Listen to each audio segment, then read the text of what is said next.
Everyone, সবাইকে স্বাগতম জানাচ্ছি আজকে আমাদের কর্মমুখী রসায়নের লেকচার 1 অর্থাৎ সাইকেল 2 এর শেষ চ্যাপ্টারে সবাইকে স্বাগতম। তো 4টা ক্লাসের মাধ্যমে আমাদের এই চ্যাপ্টারটা শেষ হয়ে যাবে। তার আগে তোমরা একটু আমাকে কমেন্টে জানাই দাও যে আমার কথা ঠিকঠাক মনে শোনা যাচ্ছে কিনা বা সব ওকে আছে কিনা। আমি একটু আমার এন্ড থেকে চেক করে দেখি। হ্যাঁ হ্যাঁ, আমার এন্ড থেকে সব ঠিকঠাক মতো আছে। আশা করি তোমাদের এন্ড থেকেও সব ঠিকঠাক মতো থাকবে। ওকে, সো আমাদের দেখতে দেখতে কিন্তু ফার্স্ট পেপারের 3টে চ্যাপ্টার শেষ হয়ে গেছে, অর্থাৎ ল্যাবরেটরি নিরাপদ ব্যবহার, তারপর গুণগত রসায়ন আর হচ্ছে তোমার মোলের পর্যাবৃত্ত। দেখা যাবে এই উইকের মধ্যেও কিন্তু আমাদের কর্মমুখী রসায়নটা শেষ হয়ে যাবে। আর এরপরে আমরা 7 দিন বা 2-3 দিন বন্ধ দিয়েই তোমাদেরকে কিন্তু আমরা পরিবেশ রসায়ন শুরু করে দিব। সো যারা যারা সাইকেল 3-তে এনরোল করবা তোমরা কিন্তু এই উইকে এনরোল করে ফেলিও, তাহলে দেখবা একদম শুরু থেকে পরিবেশ রসায়নের লাইভ ক্লাসগুলো তুমি করতে পারতেছো। সো চলো আর কথা না বাড়ে আমরা শুরু করি।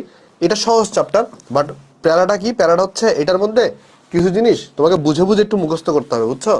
মানে জিনিসটা তো আমি যদি তোমাকে বলি যে চ্যাপ্টার তুমি নিজে পড়ে ফেলো, ধরো বললাম তুমি চ্যাপ্টারটা নিজে পড়ে ফেলো, তুমি পড়তে পারবা, বাট প্রবলেম হবে তুমি দেখবে অনেকগুলো টার্ম এখানে চলে আসতেছে যেটা তুমি বুঝতে পারতেছো না। সো যেটা এই চ্যাপ্টারটা যেটা করবো যেটা বা তুমি যেভাবে পড়বা, প্রথমে আগে তুমি ক্লাস করবা, ক্লাস করার পরে স্লাইডটা পড়বা, স্লাইডে বইয়ের সব দাগানো অংশগুলোই থাকবে।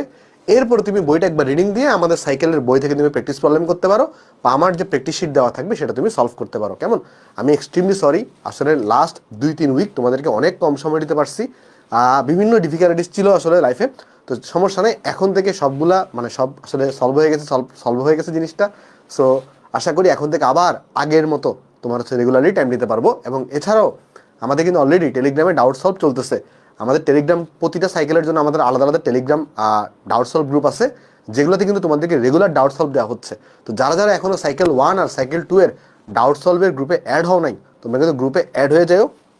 ওইখানে একটা আইডি আছে ডাউট সলভার, যে তোমাদের ডাউটগুলো কিন্তু সলভ করে দিবে। কেমন? সো আশা করি সব শোনা যাচ্ছে। আচ্ছা, কলেজের প্রিপারেশন নিয়ে কি করব? দেখো, যাদের কলেজে পরিবেশ রসায়ন আছে তারা যেটা করতে পারো, এখন তোমার যদি কলেজের এক্সামটা কভার দিতে হয়, তুমি যেটা করতে পারো, আমার ইউটিউবে কিন্তু পরিবেশ রসায়নের উপর একটা ক্র্যাশ কোর্স আছে, যেখানে অলরেডি 6টা ভিডিও আপলোড করা আছে। আর আরেকটা ভিডিও আপলোড হবে 7টা ভিডিও, ওইটার মাধ্যমে কলেজের এক্সামে যা যা আসতে পারে তা, বা বোর্ডে যা যা আসতে পারে তা কিন্তু তোমাকে মোটামুটি একটা শর্ট টাইমের ভিতরে প্রমাণ দেখানো ছাড়া করাই দেওয়া আছে। বাট ওইটা করলে কিন্তু তোমার জন্য এনাফ হবে না। তুমি যদি একাডেমিক টু অ্যাডমিশন প্রিপারেশন নিতে চাও, একাডেমিক টু অ্যাডমিশন জিনিসপত্র আমরা কিন্তু আমাদের সাইকেলে পড়াবো। কারণ তোমরা নিশ্চয়ই জানো, যে কোনো কিছু একাডেমিক থেকে অ্যাডমিশনে তুমি যদি পড়তে চাও, তোমার অবশ্যই ডিটেলসে পড়তে হয়। বাট ক্র্যাশ কোর্সে কিন্তু ওরকম ডিটেলসে পড়ার সুযোগ থাকে না। তাই যদি কারো কলেজের এক্সাম ডিল করতে হয় পরিবেশ রসায়নটা, তাহলে তুমি 2টা কাজ করতে পারো। একটা হচ্ছে সাইকেল 3 এর আর্কাইভগুলো দেখতে পারো, ওইখানে ডিটেলসে করানো আছে। মানে ডিটেলস যদি একবারে পড়ে ফেলতে চাও, বাট বারবার বলি আমি সবসময় রিকমেন্ড করি লাইভ ক্লাস। কেন লাইভ ক্লাস? কারণ আর্কাইভ ক্লাসগুলো আমিই নিয়েছি, বাট ব্যাপারটা কি ভাই, প্রতি বছরই কন্টেন্ট অনেক আপডেট হয়। সো এখন তুমি যদি পুরাতন জিনিস মানে টাকা দিয়ে তুমি কেন করবা যেখানে নতুন জিনিস আছে? ওকে, যেমন এটারও তো আর্কাইভ আছে, বাট এটা থেকে দেখবা এই বছরের কন্টেন্ট অনেক আপগ্রেড হচ্ছে। ওকে, সো চলো শুরু করি, আর কথা না বাড়ে। আশা করি তোমরা সবাই অনেক ভালো আছো। তাহলে এটা হচ্ছে আমাদের লেকচার নাম্বার 1। ওকে, আচ্ছা চলো, আমাদের কিন্তু আবার সামারি ক্লাসগুলো শুরু হবে। সাইকেল 1 এর কিছু সামারি ক্লাস বাকি আছে, সাইকেল 2 এর আমরা কিন্তু সামারি ক্লাস নিব, আবার এক্সামগুলো আবার শুরু হবে রেগুলারলি। চলো শুরু করি। কেমন? আজকে কালকের মধ্যেই সাইকেল 1 এর তোমাদেরকে রিভিশন এক্সামের একটা রুটিন দিয়ে দেওয়া হবে। কেমন? আর সাইকেল 2 এরও তোমাদের হচ্ছে আস্তে আস্তে রিভিশন এক্সাম। আগে সাইকেল 1 আমরা করবো, সাইকেল 1 এর রিভিশন এক্সামগুলো রুটিন তুমি পরশুর ভিতরে পেয়ে যাবা। ওকে, চলো শুরু করি। সবাই কি রেডি? একটু আমাকে বলো, সবাই কি রেডি? কমেন্ট একটু আমাকে জানাই দাও সবাই কি রেডি কিনা। হ্যাঁ, টেলিগ্রামে জয়েন হবা কিভাবে? আচ্ছা, তোমাদেরকে আজকে আমি পোস্ট করে ওই টেলিগ্রাম গ্রুপটা দিয়ে দিব, ওইখানে তুমি একটু জয়েন হয়ে নিও। কেমন? আশা করি সবাই রেডি। আজকে ক্লাসটা আমাদের শুধু ফেসবুকে হচ্ছে, ক্লাস শেষ হওয়ার পরে তোমাদেরকে ওয়েবে আপলোড করে দিবে। চলো শুরু করি। আমাদের এই চ্যাপ্টারটার উপর 4টা ক্লাস লাগবে। প্রথমে আমরা যেটা আলোচনা করবো সেটা হচ্ছে খাদ্য নিরাপত্তা ও রসায়ন। ব্যাপারটা কি দেখো, খাদ্য নিরাপত্তা কি জিনিস সব আলোচনা করব, বাট এটার সাথে রসায়নের সম্পর্ক কি? দেখো, প্রথম কথা, খাদ্য নিরাপত্তা কি জিনিস? খাদ্য নিরাপত্তা মানে হচ্ছে সবার খাদ্যকে এনশিওর করা। মানে যতজন নাগরিক আছে বা যতজন আমাদের পৃথিবীতে মানুষ আছে, সবাই যেন খাদ্য পায়, এটাকে এনশিওর করার জন্য দেখো এখানে লিখছে কি, বছরের সব সময় সব নাগরিকের সুস্থ ও কর্মক্ষম জীবন ধারণের জন্য যারা তারা পরিমাণে পর্যাপ্ত স্বাস্থ্যবিধিগত নিরাপদ ও সঠিক পুষ্টি মানে খাদ্যের যোগান পায়, এইরকম যে নিশ্চয়তার ব্যবস্থা, এটাকে আমরা বলি খাদ্য নিরাপত্তা। এখানে সংজ্ঞাটা ইম্পর্টেন্ট না, খাদ্য নিরাপত্তার সংজ্ঞা তোমার ইম্পর্টেন্ট না। যেগুলো ইম্পর্টেন্ট আমি তোমাকে বলে দিব। যেটা ইম্পর্টেন্ট সেটা হচ্ছে খাদ্য নিরাপত্তার ভিত্তি কয়টা। প্রশ্ন করে যে খাদ্য নিরাপত্তার ভিত্তি কয়টা বলো তো? খাদ্য নিরাপত্তার ভিত্তি হচ্ছে 3টা। মনে থাকবে? খাদ্য নিরাপত্তার ভিত্তি কয়টা? খাদ্য নিরাপত্তার ভিত্তি হচ্ছে 3টা। কি কি ভিত্তি আছে?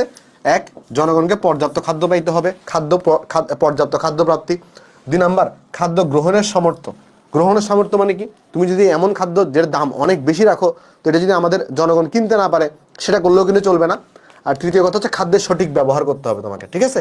তাহলে যদি জিজ্ঞেস করে খাদ্যের নিরাপত্তা কয়টা, তাহলে আনসার কি হবে? আনসার হবে 3টা। যদি জিজ্ঞেস করে নিরাপত্তাগুলোর নাম কি কি, একটু এই নিরাপত্তাগুলোর নাম তুমি একটু মনে রাখবা, যে পর্যাপ্ত খাদ্য প্রাপ্তি, খাদ্য গ্রহণের সামর্থ্য, আর খাদ্যের সঠিক ব্যবহার। এখন রসায়ন আসলে কিভাবে খাদ্যের এখানে ভূমিকা রাখে? রসায়ন দুইভাবে খাদ্য ব্যবস্থায় ভূমিকা রাখতে পারে। একটা হচ্ছে রসায়নকে ইউজ করে, বিভিন্ন কেমিক্যাল তুমি জমি জমাতে ইউজ করে তুমি কিন্তু ফসলটাকে বাড়াইতে পারো, ফলন বাড়াইতে পারো। আর দ্বিতীয় আরেকটা জিনিস হচ্ছে, ধরো যেই খাবারটা প্রডিউস হয়েছে সেই খাবারটাকে তুমি যেন স্টোরেজ করে রাখতে পারো, এজন্য তুমি বিভিন্ন কেমিক্যাল যুক্ত করে, যেগুলোকে আমরা প্রিজারভেটিভ বলি, বা দীর্ঘদিন সংরক্ষণ করতে পারো, এটাই কিন্তু রসায়নের ভূমিকা। তার আমি যদি জিজ্ঞেস করি যে রসায়ন এটা আসলে খাদ্য মানে সংরক্ষণে কিভাবে ভূমিকা পালন করে, বা খাদ্য ব্যবস্থায় কিভাবে ভূমিকা পালন করে, দুইভাবে ভূমিকা পালন করতে পারে। একটা হচ্ছে খাদ্য উৎপাদন বৃদ্ধির মাধ্যমে, খাদ্য উৎপাদন বৃদ্ধির মাধ্যমে বিভিন্ন ধরনের যে কেমিক্যাল আমরা যোগ করি ফসলে, সেগুলোর মাধ্যমে। আরেকটা হচ্ছে তুমি যেন খাবারকে বা খাদ্যকে দীর্ঘদিন সংরক্ষণের মাধ্যমে, দীর্ঘদিন সংরক্ষণের মাধ্যমে। এই দুই উপায়ে কিন্তু রসায়ন আসলে আমাদের খাদ্য ব্যবস্থায় ভূমিকা রাখতে পারে।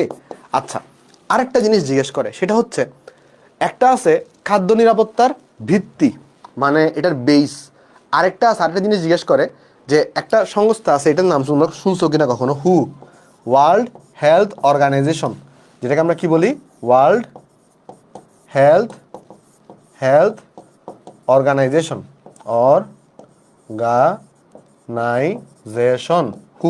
হু যেটা করছে, তারা খাদ্য নিরাপত্তার কিছু দিক নির্দেশনা দিছে। যেটা কি করছে? খাদ্য নিরাপত্তার কিছু দিক নির্দেশনা দিছে। যদি তোমাকে জিজ্ঞেস করে খাদ্য নিরাপত্তার ভিত্তি কয়টা, আনসার হবে 3টা।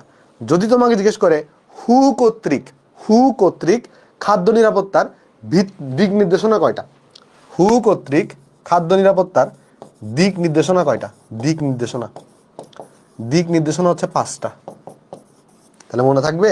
দেখো কি কি বললাম আমি। যদি তোমাকে জিজ্ঞেস করে খাদ্য নিরাপত্তার ভিত্তি কয়টা হবে, ভিত্তি হবে 3টা।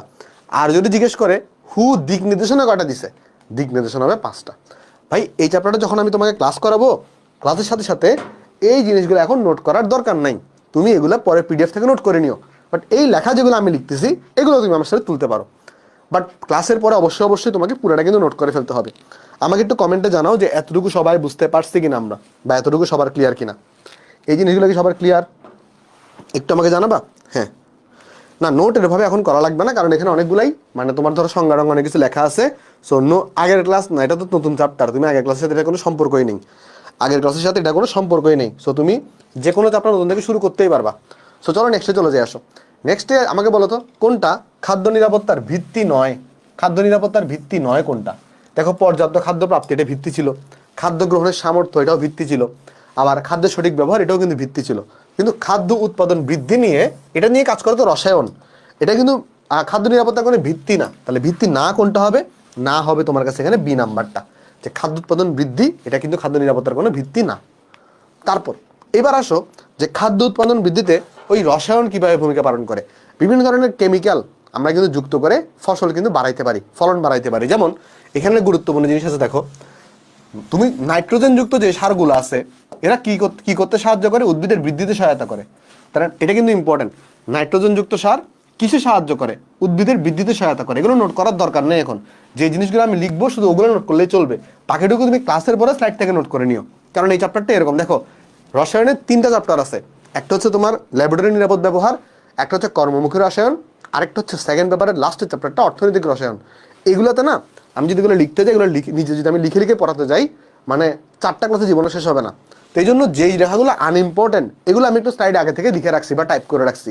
যেগুলো ইম্পর্টেন্ট লেখাগুলো আমি লিখে দিব, বাট বাকি যে 7টা চ্যাপ্টার আছে আমি তোমাকে পুরোপুরি লিখেই পড়াবো। সো টেনশন নেওয়ার দরকার নেই। তোমরা কিন্তু অলরেডি দেখছো আমরা মূলের পর্যায়ে একদম লিখেই সব পড়াইছি, গুণগত রসায়ন এভাবেই পড়াইছি। আচ্ছা, ফসফরাসযুক্ত সার এরা কি করে? উদ্ভিদের মূলের বৃদ্ধিতে সহায়তা করে। দেখো, এটা হচ্ছে উদ্ভিদের বৃদ্ধিতে সহায়তা করে, এটা হচ্ছে শুধু মূলের বৃদ্ধিতে সহায়তা করে। আর পটাশিয়ামযুক্ত যে সারগুলো আছে, এরা কি করে? এরা উদ্ভিদের ফুল ফল ধারণে সহায়তা করে। এরা কি করে বলতো? উদ্ভিদের ফুল ফল ধারণে সহায়তা করে থাকে। এখন একটা কোয়েশ্চন অনেক সময় জিজ্ঞেস করে, সেটা হচ্ছে যে পটাশিয়ামযুক্ত সার কারা কারা আছে, ফসফরাসযুক্ত সার কারা কারা আছে, নাইট্রোজেন যুক্ত সার কারা কারা আছে। প্রথমে যদি আমরা দেখতে চাই যে আমাদের পটাশিয়াম যুক্ত সার এরা কারা কারা আছে, একটা আছে মিউরেট অফ পটাশ, একটা আছে মিউরেট অফ পটাশ।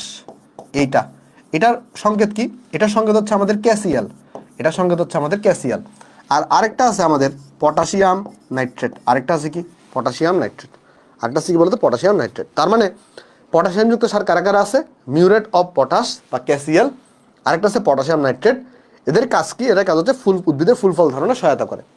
আর যদি তুমি দেখতে চাও নাইট্রোজেন যুক্ত সার, নাইট্রোজেন যুক্ত সার কারা কারা আছে, নাইট্রোজেন যুক্ত সার আছে প্রথম কথা হইতে পারে অ্যামোনিয়াম নাইট্রেট, হইতে পারে কি বলতো অ্যামোনিয়াম, এই দাঁড়াও হইতে পারে এখানে ammonium nitrate NH4NO3, ammonium nitrate হইতে পারে। 2 নম্বরে কি হইতে পারে বলতো, 2 নম্বরে হইতে পারে আমাদের ইউরিয়া, 2 নম্বরে হইতে পারে হচ্ছে আমাদের ইউরিয়া। আর ইউরিয়ার সংকেত কিন্তু অনেক ইম্পর্টেন্ট, এটা পরীক্ষায় লাগে। ইউরিয়ার সংকেত কিরকম, এই যে NH2 থাকে, তারপর এখানে C ডাবল বন্ড ও, তারপর এখানে NH2, ইউরিয়ার সংকেত। তারপরে 3 নম্বরে কি হতে পারে, 3 নম্বরটা কার কাজ করি, 3 নম্বরটা আমি এখানে লিখে আসো কেমন। এটা হইতে পারে আমাদের হচ্ছে ammonium sulphate NH4 2SO, ammonium sulphate. তাহলে এইগুলা যেগুলো আছে এগুলা কি, এগুলো হচ্ছে তোমার আমাদের নাইট্রোজেন যুক্ত সার। দেখো এগুলোতে প্রত্যেকটাতে নাইট্রোজেন আছে, খেয়াল করে দেখছো এগুলো প্রত্যেকটাতে নাইট্রোজেন আছে। এগুলো এমন সার যেখানে কি আছে, নাইট্রোজেন আছে, যেখানে নাইট্রোজেন আছে। তাহলে নাইট্রোজেন যুক্ত সার কারা কারা আছে, একটা আছে অ্যামোনিয়াম নাইট্রেট, একটা হচ্ছে আমাদের ইউরিয়া, একটা হচ্ছে আমাদের অ্যামোনিয়াম সালফেট। এরা কি করে, এরা উদ্ভিদের নাইট্রোজেন যুক্ত সার কি করে, উদ্ভিদের বৃদ্ধিতে সহায়তা করে। ফসফরাস যুক্ত সার কি করে, উদ্ভিদের মূলের বৃদ্ধিতে সহায়তা করে, উদ্ভিদের মূলের বৃদ্ধিতে সহায়তা করে, মূলের বৃদ্ধিতে।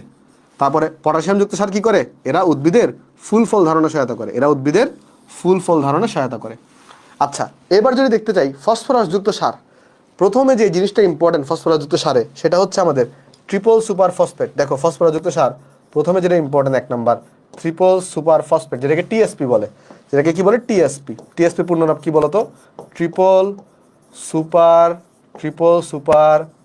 ফসফেট। এটার যদি তুমি সংকেত দেখতে চাও, এটা সংকেত অনেক ইম্পর্টেন্ট, যে ক্যালসিয়াম থাকে, তারপরে H2 থাকে, ক্যালসিয়াম থাকে, এরপরে H2 থাকে, তারপরে PO4 থাকে, তারপরে এখানে 2 থাকে। দেখো H2, দেখো ক্যালসিয়াম থাকে, H2 থাকে, PO4 থাকে, তারপর 2 থাকে। এই দেখো এই সংকেতটার উপর বেসিস করে এটাকে আরেকটা নামও রাখতে পারি আমরা, এই সংকেতটার উপর বেসিস করে এটাকে আরেকটা নামও ডাকা যায়। তাহলে এটা হচ্ছে টিএসপি সংকেত হচ্ছে আমাদের এটা টিএসপি বা ট্রিপল সুপার ফসফেট। এটা সংকেত কি, এটা সংকেত হচ্ছে, আমি যদি একটু ছোট করে দিই এখানে তাহলে একটু জায়গা পাবো, একটু ছোট করে দিই আসো কেমন, একটু ছোট করে দিই। হ্যাঁ দেখো দেখো এটা সংকেত কি হতে পারে, এখানে বলতে ক্যালসিয়াম কয়টা আছে, ক্যালসিয়াম আছে এখানে একটা, ক্যালসিয়াম আছে কয়টা, একটা। তাহলে এটাকে আমরা বলতে পারি মোনো ক্যালসিয়াম ডাইহাইড্রোজেন ফসফেট। এটাকে কি বলা যায়, এটাকে বলা যায়, এটার আরেকটা নাম হচ্ছে মোনো ক্যালসিয়াম। টিএসপির আরেকটা নাম হচ্ছে mono calcium dihydrogen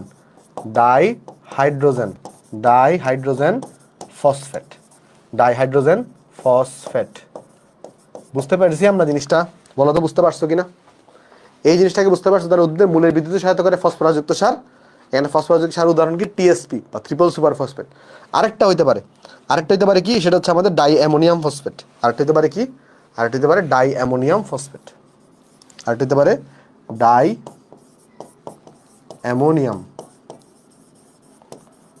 ammonium phosphate. এটাকে সংক্ষেপে ডিএপি বলে, ডাই অ্যামোনিয়াম ফসফেট। এটা যদি তুমি সংকেত দেখতে চাও, এটা সংকেত কিরকম, এটা সংকেত হচ্ছে ডাই অ্যামোনিয়াম মানে কি, অ্যামোনিয়া থাকবে 2টা, অ্যামোনিয়াম থাকবে 2টা, NH4 থাকবে 2টা, তারপরে এখানে হাইড্রোজেন আর এখানে PO4 হবে। ঠিক আছে, দেখো বুঝতে পারছো কিনা সবাই, বুঝতে পারছি জিনিসটা আমরা, দেখো তো এখানে বোঝা গেছে কিনা, দেখো এটা বুঝতে পারছো কিনা, দেখো এটা কি বুঝতে পারছো সবাই, একটু করে আমাকে জানাও যে এতটুকু বোঝা গেছে কিনা। হ্যাঁ ওকে, নোট না করলেও হবে, তবে তুমি পিডিএফ থেকে পরে নোট করে নিও কেমন, পরে তুমি পিডিএফ থেকে নোট করে নিও। আচ্ছা ওকে, রসায়নের আরেকটা থেকে কিন্তু ভূমিকা আছে, রসায়ন আরেকটা কাজ করে, সেটা হচ্ছে এক ধরনের কেমিক্যাল পাওয়া যায় যেটাকে আমরা বলি ইনসেকটিসাইড। এটাকে আমরা কি বলি, এটা ইনসেকটিসাইডস। এটার কাজ কি জানো, ইনসেকটিসাইডের কাজ কি, এটার কাজ কি কেউ বলতে পারবা? এটার কাজ হচ্ছে ওই যে ফসলে যেন পোকামাকড় জন্মাইতে না পারে, এই কেমিক্যালটা পোকামাকড়কে মেরে ফেলতে পারে। তাহলে এটার জন্য ফসলের পোকা মানে পোকামাকড়, এটা কাজ কি? এটা হচ্ছে কাজ হচ্ছে পোকামাকড়, এটা কাজ হচ্ছে পোকামাকড় মেরে ফেলা। পোকামাকড় এটাও কিন্তু একটা বিষাক্ত কেমিক্যাল। তাহলে পোকামাকড় এটার মাধ্যমে পোকামাকড় মেরে ফেলার মাধ্যমে আমাদের কিন্তু খাদ্য উৎপাদন বৃদ্ধি পাইতে পারে। কেন? ওই নষ্ট হবে না খাদ্যটা, ঠিক আছে, না তো নষ্ট হয়ে যাইতো। তাহলে কি এটা এতটুকু আমাদের ক্লিয়ার সবার? এতটুকু আমাদের ক্লিয়ার? কোথায় হাইড্রোজেন কেন আসতো দেখো, হাইড্রোজেন কেন আসতো দেখো, আমি তোমাদের বলি। দেখো তোমরা সবাই জানো PO4 যেটা ফসফেটের চার্জ হচ্ছে 3-। তোমরা সবাই জানো PO4 এর চার্জ কত? PO4 এর চার্জ হচ্ছে 3-। এখন তুমি লক্ষ্য করে দেখো, তাহলে বলো তো এতটুকু চার্জ কত হবে? এতটুকু চার্জ কত হবে? যেহেতু ফসফেট হচ্ছে 3- আর H2 আছে, তাহলে H2 চার্জ হচ্ছে +2। তাহলে এইটার চার্জ দেখো, এটার চার্জ হচ্ছে 3-, এটার চার্জ হচ্ছে +2, তাহলে এতটুকু চার্জ হচ্ছে -1, এতটুকু চার্জ হচ্ছে -1। তাহলে H2PO4টা এটা কিন্তু পুরোটা কার মতো আচরণ করতেছে? এটা পুরোটা আচরণ করতেছে কিন্তু একটা তোমার ধরো একক ঋণাত্মক আয়নের মতো, ওই ধরো ক্যালসিয়াম হাইড্রোক্সাইড ওই টাইপের আচরণ করতেছে। তাই এখানে কিন্তু একটা 2 বসছে, তাই এখানে একটা 2 বসছে। আর এখানে কি হয়েছে দেখো, ডাইঅ্যামোনিয়াম, তাহলে এতটুকু চার্জ কত? এতটুকু চার্জ হচ্ছে +2, কারণ অ্যামোনিয়ামের চার্জ হচ্ছে +1, এতটুকু চার্জ হচ্ছে -3। তাহলে পুরোটাকে জিরো করার জন্য এখানে শুধু হাইড্রোজেন বসাইতে হবে, পুরোটাকে জিরো বসানোর জন্য এখানে শুধু হাইড্রোজেন বসাইতে হবে। বুঝছো? আশা করি বুঝতে পারছো। তাহলে চলো নেক্সটে চলে যাই। নেক্সটে বলতেছে খাদ্য নিরাপত্তার নীতি কয়টা ভিত্তির উপর প্রতিষ্ঠিত? এটা কিন্তু 3টা ভিত্তির উপর প্রতিষ্ঠিত। খাদ্য নিরাপত্তার নীতিটা 3টা ভিত্তির উপর প্রতিষ্ঠিত। তারপর এইটা খাদ্য নিরাপত্তার দিক নির্দেশনা দিচ্ছে কয়টা? দিক নির্দেশনা দিচ্ছে হচ্ছে 5টা। বাট দিক নির্দেশনাগুলো কি কি এগুলো জানার দরকার নাই, এগুলো পরীক্ষায় আসে না। বাট নীতি কয়টা দিছে এটা পরীক্ষায় জিজ্ঞেস করে, বাট দিক নির্দেশনা মানে কি কি আছে সেটা আসলে জানার দরকার নেই। ওকে, বাট তুমি যদি মেডিকেলের অ্যাসপারেন্ট হও তাহলে তুমি জানতে পারো। যেমন কি বলছে? দূষণমুক্ত খাদ্য গ্রহণ করতে হবে। তারপর কাঁচা কাঁচা কাঁচা সবজি আর পাকা সবজি, মানে পাকা সবজি বলতে কি, এই যে কাঁচা ও রান্না করা খাদ্য এদেরকে পৃথক রাখতে হবে। তারপর তোমার ধরো নিরাপদ পানি পান করতে হবে, তারপরে খাদ্যকে সংরক্ষণ করতে হবে। এরকম 5টা নীতি দেওয়া আছে, বাট ওভারঅল এগুলো লাগে না, তাই আমি লিখে দিই নেই। ঠিক আছে, তারপর বলো টিএসপি এর সঠিক সংকেত কোনটি? সঠিক সংযুক্তি টিএসপি, ট্রিপল সুপার ফসফেট, এটা সঠিক সংযুক্তি কোনটা? এই যে দেখো ক্যালসিয়াম, এই যে মোনোক্যালসিয়াম হাইড্রোজেন ফসফেট, এটা হচ্ছে সঠিক সংকেত। আচ্ছা, একটা জিনিস তুমি একটু জেনে রাখতে পারো, 3টা কেমিক্যাল আছে। একটা হচ্ছে ক্যালসিয়াম কার্বাইড, এটাকে আমরা কি বলি? এটাকে আমরা বলি ক্যালসিয়াম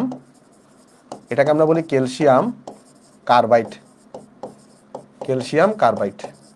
তারপরে তোমার ধরো একটা আছে মিথানল CH3OH, এটাকে আমরা বলি হচ্ছে তোমার মিথানল। তারপর আরেকটা আছে যেটাকে আমরা বলি ফরমালিন। যেমন ফরমালিন মানে কি? এই যে 40% জলীয় দ্রবণ কার? এই যে HCHO বা মিথানেল, এটাকে আমরা বলি মিথানেল বা ফর্মালডিহাইড। মিথানেলের এই যে মিথানেলের 40% জলীয় দ্রবণ, এটাকে আমরা কি বলি? এটাকে আমরা বলি ফরমালিন। এই 3টার নাম কি তোমরা কখনো শুনছো? এই 3টা কেমিক্যাল, এদের নাম কি তোমরা কখনো শুনছো? একটা হচ্ছে ক্যালসিয়াম কার্বাইড, একটা হচ্ছে মিথানল, একটা হচ্ছে আমাদের 40% জলীয় দ্রবণ কার? মিথানেলের, যেটাকে আমরা ফরমালিন বলি। মনে রাখবা এই 3টা দিয়ে কখনো খাদ্য সংরক্ষণ করা যাবে না। মনে রাখবা এগুলো আমাদের দেহের জন্য ক্ষতিকর, এদের দিয়ে কখনো কি করা যাবে না? হ্যাঁ শুনছো, এদের দিয়ে কখনো খাদ্য সংরক্ষণ করা যাবে না। অনেক সময় জিজ্ঞেস করে নিচের কোন কেমিক্যাল দিয়ে খাদ্য সংরক্ষণ করা যায়, কোনটা দিয়ে যায় না। তাহলে এগুলা দিয়ে কখনো খাদ্য সংরক্ষণ করা যাবে না। তাহলে কি মনে রাখবো আমরা কখনো? এই যে এই 3টা জিনিস, ক্যালসিয়াম কার্বাইড, তারপর হচ্ছে এই মিথানল, এরপর হচ্ছে আমাদের মিথানেল, এটার 40% জলীয় দ্রবণ, যেটাকে আমরা ফরমালিন বলি, এই 3টা জিনিস দিয়ে কখনো খাদ্য সংরক্ষণ আমরা করতে পারবো না। আশা করি এই জিনিসটা বোঝা গেছে। এতটুকু একটু বোঝা গেলে আমাকে একটু জানো, এতটুকু আশা করি তুমি বুঝতে পারছো। তাহলে চলো আমরা নেক্সটে যাই। নেক্সটে এই জিনিসগুলোকে আমি এখন যা বলছি, এই জিনিসগুলোকে তোমার এখানে একটু করে আমি দেখো, তোমার নিজের না আসলে এই চ্যাপ্টারটা দাগানো বই পড়া লাগবে না। দাগানো বইয়ের যতটুকু পড়া লাগবে ততটুকু আমি স্লাইডেই তোমাকে পড়াই দিব। দেখো খাদ্য সংরক্ষণে বাধা, খাদ্য সংরক্ষণ করার সময় কি কি বাধা আসতে পারে? দেখো খাদ্য সংরক্ষণ করার সময় কি কি বাধা আসতে পারে। প্রথম কথা, প্রাকৃতিক কারণে খাদ্য নষ্ট হওয়ার কিছু রিজন আছে। প্রাকৃতিক কারণে খাদ্য নষ্ট হওয়া, প্রথম রিজনটা কি? সেটাতে 1 নাম্বার রিজন হচ্ছে জীবাণু বা ব্যাকটেরিয়া। দেখো জীবাণু বা ব্যাকটেরিয়া ও ছত্রাক ও ফাঙ্গাস দ্বারা আক্রান্ত হওয়া। মানে ধরো তুমি একটা খাদ্যবস্তুকে রাখছো, সেটা কি হইতে পারে, জীবাণু মানে ধরো জীবাণু দ্বারা আক্রান্ত হইতে পারে, ব্যাকটেরিয়া দ্বারা আক্রান্ত হইতে পারে, ছত্রাক দ্বারা আক্রান্ত হইতে পারে, ফাঙ্গাস দ্বারা আক্রান্ত হইতে পারে। আবার আরেকটা হইতে পারে, সেটা হলো পরিবেশের কারণেও খাবার নষ্ট হইতে পারে, যেমন বাতাসের আর্দ্রতা বৃদ্ধি পাওয়া, তাপমাত্রা উঠানামা করা, এগুলোও কিন্তু কি করতে পারে বলো তো, খাদ্যকে নষ্ট করে ফেলতে পারে। ধরো আর্দ্রতা বৃদ্ধি পাওয়া মানে কি বলো তো, একটা খাবারে যদি পানি বেশি থাকে তাহলে সেই খাবারটা কিন্তু তুমি দেখবা, মানে আপেলকে তুমি যদি এখানে দীর্ঘদিন রেখে দাও, আপেলের মধ্যে যে পানি চলে আসার কারণে, বা ধরো বিভিন্ন খাবারে, ধরো একটা খাবারকে তুমি পানিতে রেখে দিছো দীর্ঘদিন, দেখবে খাবারটা নষ্ট হয়ে যাবে। তার মানে খাদ্যে পানি থাকা কিন্তু ভালো জিনিস না, খাবারকে নষ্ট করে ফেলেছে। এই জন্য দেখবা অনেক খাবারকে আমরা কি করি বলতো, শুষ্ক অবস্থায় কিন্তু সংরক্ষণ করি। দেখবা মাছকে খাবার থেকে পানিটা বের করে ফেলা হয়, বা বিভিন্ন ফলমূল যেমন খেজুর, অনেকগুলোকে কিন্তু কি করা হয় বলতো, পানি বের করার মাধ্যমে কিন্তু সংরক্ষণ করা হয়। তাই পানি কিন্তু খাদ্যকে নষ্ট করার একটা গুরুত্বপূর্ণ ভূমিকা সে রাখে। তাই কখনো যদি খাবারে পানির পরিমাণ বেড়ে যায় তাহলে কিন্তু সেই খাবারটা নষ্ট হওয়ার চান্স বেশি থাকে। আচ্ছা, আবার যদি খাবারে কি হয়, বিষাক্ত উপাদান যদি মিশ্রিত হয়, টক্সিন মানে কি বিষাক্ত উপাদান, টক্সিন মানে কি বিষাক্ত উপাদান, তাহলে খাদ্য যদি বিষাক্ত উপাদান মিশ্রিত হয়, এই প্রসেসটাকে আমরা বলি ফুড পয়জনিং। এই প্রসেসটাকে আমরা কি বলি, ফুড পয়জনিং বলে থাকি। আচ্ছা, আরেকটা জিনিস দেখতেছে দেখো, অনেক এই যে তোমাকে অলরেডি যেটা বলে আসছি, ক্যালসিয়াম কার্বাইড, তারপরে ফরমালিন, তারপর ধরো মিথানল, এখানে মিথানল লিখে নাই বাট মিথানলও আছে। এগুলো কিন্তু কি বলতো, ব্যবহার নিষিদ্ধ, খাদ্যদ্রব্য সংরক্ষণে কি করা যাবে না, এদেরকে ব্যবহার করা যাবে না। ভিডিও আটকায় যাচ্ছে। ওকে, ফাঙ্গাস কি, যে ছত্রাক বা ফাঙ্গাস বললো তো। ভিডিও আমার এখানে তো ঠিক আছে ভাই, আশা করি তোমার একটা নেট টেক ইস্যু, তাহলে তুমি একটু চেক করে দেখো, আশা করি ঠিক হয়ে যাবে। ওকে চলো নেক্সটে যাই, আসো নেক্সটে যাই। নেক্সটে এই জিনিসটা, এটা তুমি শুধুমাত্র এডমিশনের এমসিকিউর জন্য পড়বা, এটা শুধুমাত্র এডমিশনের এমসিকিউর জন্য ইম্পর্টেন্ট, এটা এইচএসসির জন্য কম ইম্পর্টেন্ট। এটা এইচএসসিতে আসে না, বাট এডমিশনের এমসিকিউতে এটা আসতে পারে। এখানে কি বলা হয়েছে অ্যাকচুয়ালি, আমরা সবাই জানি আমাদের যে দেহে কি ধরনের তোমার হচ্ছে ধরো উপাদান আছে, সে মানে ধরো আমরা যে খাবারগুলো খাই দেখেন সেখানে কি ধরনের উপাদান পাইতে পারি। একটা হতে পারে শ্বেতসার বা শর্করা জাতীয় খাদ্য, যেটাকে আমরা কার্বোহাইড্রেট বলি, একটা আমিষ বা প্রোটিন, তেল চর্বি বা যেটাকে স্নেহ জাতীয় পদার্থ বলি, ভিটামিন বলি, খনিজ লবণ বলি, আঁশ জাতীয় পদার্থ, পানি। এখন দেখো এই যে শ্বেতসার বা শর্করা, এরা কি করে, এরা হচ্ছে দেহে শক্তি সরবরাহ করে। তাহলে এখানে দেখো যেগুলো ইম্পর্টেন্ট, আমি তোমাকে জিনিসটা বলতেছি দেখো, এই যে শ্বেতসার বা শর্করা, এরা কি করে, শ্বেতসার বা শর্করা কি করে বলতো, এরা দেহে শক্তি সরবরাহ করে। দেখো শক্তি সরবরাহ দুইজন করে, একটা হচ্ছে শ্বেতসার বা শর্করা, একটা হচ্ছে তেল চর্বি, এগুলো তোলার দরকার নেই, এগুলো এখন তোলার দরকার নেই। শক্তি সরবরাহ করে কয়জন, দুইজন। একটা হচ্ছে কি আছে বলতো, একটা শক্তি সরবরাহ করে দুইজন, একটা হচ্ছে শ্বেতসার, একটা হচ্ছে তেল চর্বি। দেহের বৃদ্ধি সাধন ও ক্ষয় পূরণ করে কে, বৃদ্ধি সাধন ও ক্ষয় পূরণ করে কিন্তু কে বলতো, বৃদ্ধি সাধন ও ক্ষয় পূরণ করবে আমিষ বা প্রোটিন। তাহলে বৃদ্ধি সাধন ও ক্ষয় পূরণ করবে কে, আমিষ বা প্রোটিন। ভিটামিন কি করে, পুষ্টি ও দেহ সংরক্ষণ করে। খনিজ লবণ কি করে, দেহের গঠন ক্ষয় পূরণ ও রক্ষণাবেক্ষণ করে। মানে এগুলো এত কিছু পড়ার দরকার নেই, বাট এই তিনটা ভালো করে পড়বা, এই তিনটা তুমি ভালো করে পড়বা, এই তিনটা একটু ভালো করে পড়বা, এই তিনটা একটু ভালো করে পড়বা। একবার একটু রিডিং দাও তো, কারণ এগুলো থেকে আমরা এখন এমসিকিউ সলভ করবো। একটা বার তুমি এগুলো একটা রিডিং দাও, একটা বার তুমি একটু এবারে রিডিং দাও, এটাও একটু করে ভালো করে পড়বা। ভিটামিনটাও একটু ভালো করে পড়বা। ভিটামিনের কাজ কি, দেহ পুষ্টি ও দেহ সংরক্ষণ করে, পুষ্টি ও দেহ সংরক্ষণ করে, ঠিক আছে, পুষ্টি ও দেহ সংরক্ষণ করে। চলো আমরা নেক্সটে যাই, কয়টা কোয়েশ্চন সলভ করি এখান থেকে, যেগুলো পরীক্ষা আসছে বিগত সালে। দেহের বৃদ্ধি সাধন ও ক্ষয় পূরণ করে কোনটা, দেখো বৃদ্ধি সাধন ও ক্ষয় পূরণ করে কোনটা বলো তো, এটা হচ্ছে আমাদের আমিষ বা প্রোটিন। বৃদ্ধি সাধন ও ক্ষয় পূরণ করে আমিষ বা প্রোটিন, ঠিক আছে। তারপর শক্তি সরবরাহ করে কোনটা, দেখো দুই ধরনের উপাদান শক্তি সরবরাহ করে। কয় ধরনের উপাদান, দুই ধরনের উপাদান। একটা হচ্ছে কি, একটা আছে তোমার হচ্ছে শর্করা, আর সেকেন্ড আর একটা কি আছে, সেটা হচ্ছে স্নেহ জাতীয় পদার্থ বা তেল জাতীয় পদার্থ। তাহলে দুই ধরনের উপাদান শক্তি সরবরাহ করে, দেখো কোনটা অপশনে আছে, শর্করা হচ্ছে তোমার অপশনে আছে, তো শর্করা তুমি এখানে দাগাই দিবা। তারপর বলতেছে পুষ্টি ও দেহ সংরক্ষণ করে কোনটা, পুষ্টি ও দেহ সংরক্ষণ করবে কিন্তু হচ্ছে আমাদের ভিটামিন। তাহলে পুষ্টি ও দেহ সংরক্ষণ করে কে, পুষ্টি ও দেহ সংরক্ষণ করে কিন্তু ভিটামিন। ওকে, আশা করি তুমি এতটুকু এখানে বুঝতে পারছো। তাহলে চলো নেক্সটে চলে যাই। নেক্সট একটা টপিক আছে যার নাম হচ্ছে আমাদের বিএমআর, বা যেটাকে আমরা বলি বেসাল মেটাবলিক রেট। বিএমআর বা বেসাল মেটাবলিক রেট কি, আচ্ছা আমি যদি তোমাকে একটা কোশ্চেন করি, ধরো আমি এখানে এভাবে দাঁড়ায় আছি, আমি কোনো কথা বলতেছি না আমি কিছুই করতেছি না, বা ধরো তো কথা তুমি ঘুমাচ্ছ, তো তুমি যখন ঘুমাও তুমি তো একদম রেস্ট নিচ্ছ, তাই না?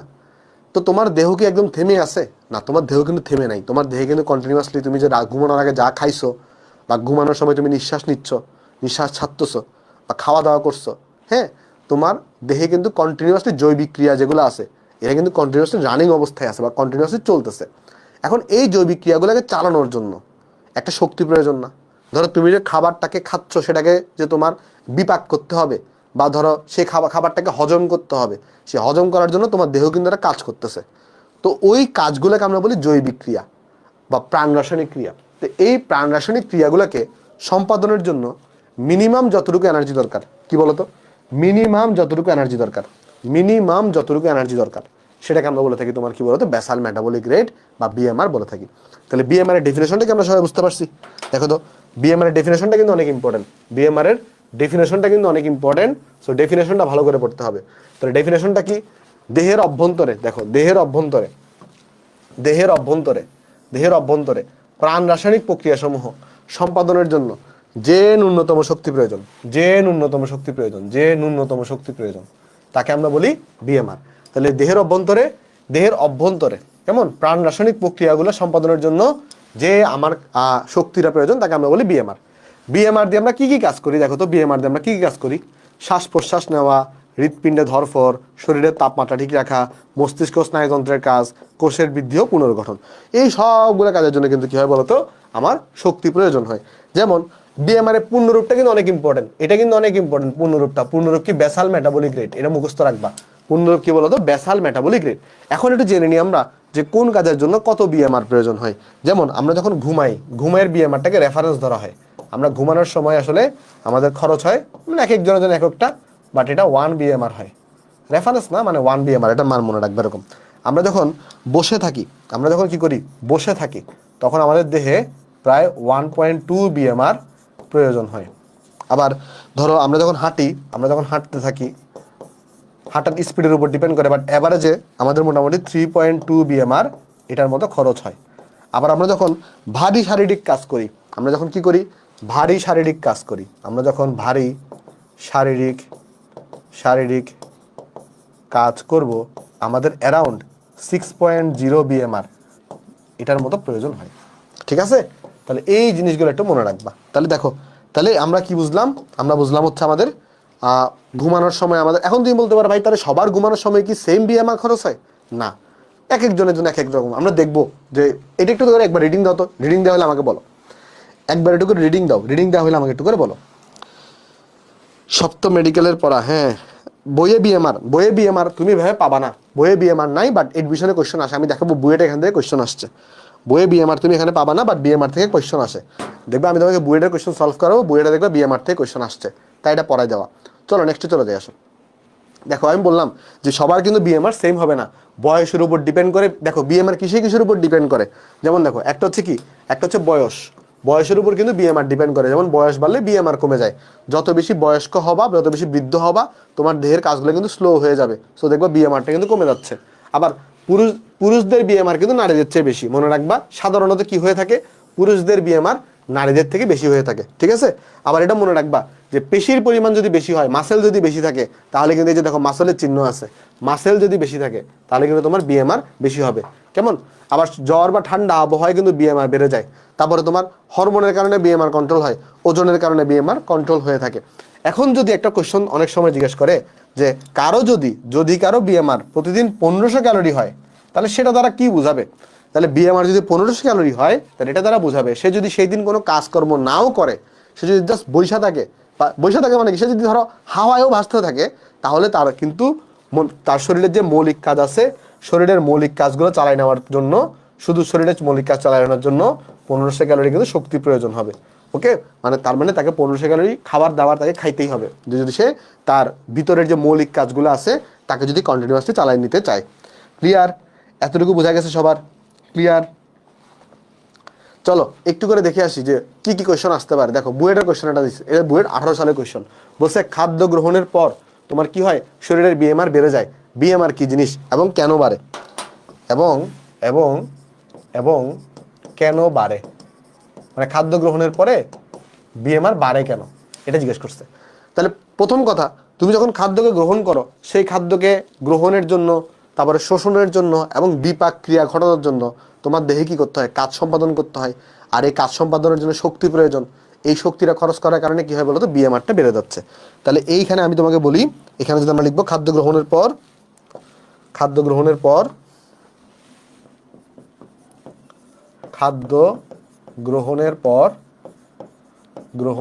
পর খাবারকে হজম, শোষণ ও বিপাকের জন্য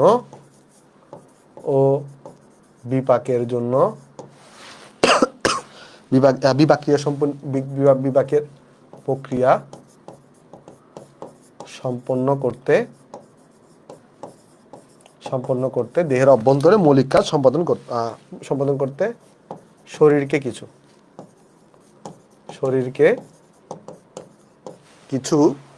কিছু অতিরিক্ত শক্তি ব্যয় করতে হয়। শরীরকে কিছু অতিরিক্ত শক্তি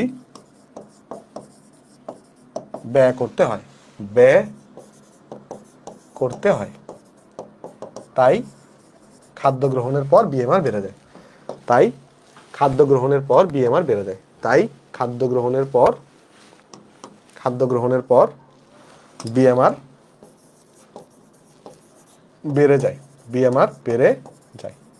ঠিক আছে, নিশ্চয়ই বুঝতে পারছো যে খাদ্য গ্রহণের পর কেন বিএমআর বেড়ে যায়। এরপর জিজ্ঞেস করছে বিএমআর কি, তো তুমি কি করবে এখানে ফার্স্ট অফ অল আগে তুমি বিএমআর এর পূর্ণরূপ লিখবা। এরপরে তুমি এখানে বিএমআর এর সংজ্ঞা দেখাই দিবা, পূর্ণরূপ লিখবা ও সংজ্ঞাটা দিয়ে দিবা। প্রথম পৃষ্ঠা যে সংজ্ঞা লিখছি না, এই সংজ্ঞাটা দিয়ে দিবা, তাহলে তোমার সেকেন্ড কোশ্চেনের আনসার হয়ে যাবে। বুঝছো সবাই? হ্যাঁ, এই চ্যাপ্টারে কোনো ম্যাথ আছে কিনা? না, এই চ্যাপ্টারে কোনো ম্যাথ নাই, সেই জন্যই তো আমরা সংক্ষেপে শেষ করে দিব। ওকে, আশা করি তুমি এতটুকু এখানে বুঝতে পারছো। তো চলো আমরা নেক্সটে যাই। নেক্সটে বলতেছে আপেলের সাথে কলা রাখলে আপেল তাড়াতাড়ি পেকে যায় কেন? মানে যদি তুমি আপেলটাকে নর্মালি যদি এমনি রেখে দাও, যতটা তাড়াতাড়ি পাকবে, আপেলকে তুমি যদি কলার সাথে রাখো তাহলে দেখবা আপেলটা তাড়াতাড়ি পেকে গেছে পাকা কলার সাথে রাখলে। কাহিনীটা কি? কাহিনী হচ্ছে এই যে আমাদের কলা, এই কলাটাকে পাকানোর জন্য আমরা একটা কেমিক্যাল ইউজ করি। কলাকে কি করি বলতো? পাকানোর জন্য একটা কেমিক্যাল ইউজ করা হয়। কি কেমিক্যাল ইউজ করা হয়? আমরা সবাই জানি কলাকে পাকানোর জন্য ইথিলিন ইউজ করে থাকি। কি ইউজ করা হয় বলতো? ইথিলিন ইউজ করা হয়। কলাকে পাকানোর জন্য ইথিলিনকে ব্যবহার করা হয়। তাহলে কলাকে পাকানোর জন্য কি ব্যবহার করা হয়? কলাকে, হ্যাঁ বুঝছো? ওকে, ভেরি গুড। দেখো, কলাকে পাকানোর জন্য তোমার কি ইউজ করা হবে? ইথিলিন ইউজ করা হবে। তার মানে এই কলাটাকে পাকানোর জন্য আমরা কি করবো? এখানে এই জায়গায় ইথিলিন ইউজ করব। এই জায়গায় আমরা ইথিলিন ইউজ করলাম। এখন যখন তুমি কলা আর আপেলকে পাশাপাশি রাখবা, তোমরা একটা প্রক্রিয়ার নাম শুনছো কিনা? ধরো একটা যদি পারফিউমকে আমি এখানে মারি, স্প্রে করি এখানে, দেখবা সেই পারফিউমটা কিন্তু পুরো রুমে ছড়ায় পড়ে। কোন প্রক্রিয়ার মাধ্যমে বলো তো? ব্যাপন প্রক্রিয়ার মাধ্যমে। তো যখন তুমি কলাকে পাকানোর জন্য ইথিলিন ব্যবহার করবে, ইথিলিন হচ্ছে কেমিক্যাল, তাহলে এই কেমিক্যালটা তখন এই কলা থেকে আপেলের দিকে ব্যাপন প্রক্রিয়ার মাধ্যমে ছড়ায় পড়বে। এই ইথিলিনটা কি করবে? ইথিলিনটা ব্যাপন প্রক্রিয়ার মাধ্যমে কলা থেকে আপেলে ছড়ায় পড়বে। তাহলে ইথিলিনটা কি করবে? এই যে তুমি পাকানোর জন্য কলায় দিলা, বাট এই কলা থেকে ব্যাপন প্রক্রিয়ার মাধ্যমে, এই কলা থেকে ব্যাপন প্রক্রিয়ার মাধ্যমে এটা কই চলে যাবে? ইথিলিন কই চলে যাবে? ইথিলিন চলে যাবে হচ্ছে আপেলের মধ্যে। আর তখন কি হবে? আপেলের মধ্যে ইথিলিনটা গিয়ে আপেলও তাড়াতাড়ি পেকে যাবে। তাহলে আপেল তাড়াতাড়ি পাকার কাহিনীটা বুঝতে পারছো সবাই? হ্যাঁ, নেট প্রবলেম হচ্ছে কোথায়? আমার এখানে তো এই দেখো সব নেট ঠিক আছে, আমি তো তোমাদের কন্টিনিউয়াসলি কমেন্ট চেক করতেছি এখানে নিচে।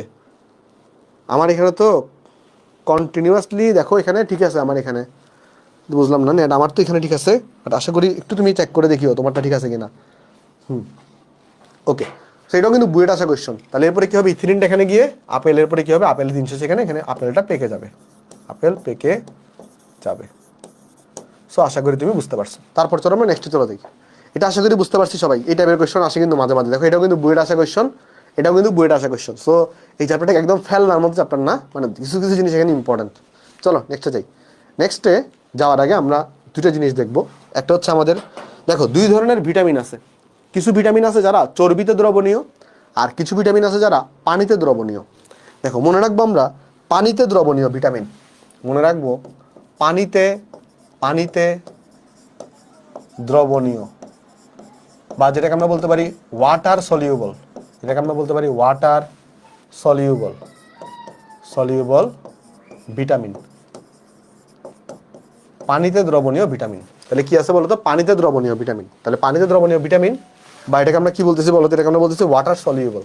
কেমন? তাহলে এখানে আমরা লিখলাম পানিতে দ্রবণীয় ভিটামিন। চলো দেখি আসো পানিতে দ্রবণীয় ভিটামিন কি কি আছে। এটা জাস্ট মনে রাখবে, একটা ওয়ার্ড মনে রাখবা যেটার নাম হচ্ছে WBC, ওয়ার্ড ব্লাড সেল। কি মনে রাখবো আমরা? পানিতে দ্রবণীয় বা ওয়াটার সলিউবল ভিটামিন কারা আছে? WBC বা হোয়াইট ব্লাড সেল। না, এটা হোয়াইট ব্লাড সেল না। এখানে W দ্বারা বোঝাচ্ছে, এখানে W দ্বারা বোঝাচ্ছে ওয়াটার বা পানি, পানি। আর বি দ্বারা বোঝাচ্ছে ভিটামিন বি, আর সি দ্বারা বোঝাচ্ছে ভিটামিন সি। তাহলে কোন কোন ভিটামিন পানিতে দ্রবণীয় বলো তো? ভিটামিন বি আর সি। আর বাকি যে ভিটামিনগুলো আছে তারা কোথায় দ্রবণীয় হবে? চর্বিতে দ্রবণীয় হবে। তাহলে তোমাকে যদি কেউ বলে চর্বিতে দ্রবণীয় ভিটামিন কারা, তোমাকে যদি কেউ বলে চর্বিতে দ্রবণীয় ভিটামিন কারা, চর্বিতে দ্রবণীয়,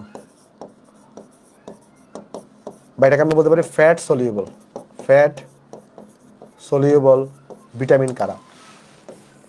তো এটা এটা এটা এটা দেখো, ফ্যাটকে আমরা চর্বিকে কি বলতে পারি? এক কথায় কিন্তু অয়েলও বলতে পারি। চর্বিকে কিন্তু আমরা এক কথায় অয়েলও বলতে পারি, অয়েল। তো এখান থেকে একটা ওয়ার্ড মনে রাখবো, সেটা হচ্ছে ও ক্যাডা। কি মনে রাখবো আমরা একটা জিনিস? ও ক্যাডা। চিটাঙের ভাষায় এটাকে ও ক্যাডা মানে কি? উনি কে? কারা কারা এখানে চিটাঙের আসো? ও ক্যাডা মানে ক্যাডা মানে কি? ক্যাডা, ক্যাডা আসছে। তো এটা কি চিটাঙের ভাষা নাকি জানি? চিটাঙের ভাষায় তো মনে হয় আমাদের। হ্যাঁ, হন, চিটাঙ্গা ভাষা বলে খন, হন এসি। কেমন? যাই হোক, তো ও ক্যাডা থেকে মনে রাখবা কি? ও থেকে মনে রাখবা হচ্ছে অয়েল, ও থেকে মনে রাখবা অয়েল, কে থেকে মনে রাখবা ভিটামিন কে, ই থেকে মনে রাখবা ভিটামিন ই, ডি থেকে মনে রাখবা ভিটামিন ডি, এবং এ থেকে মনে রাখবা ভিটামিন এ। ঠিক আছে?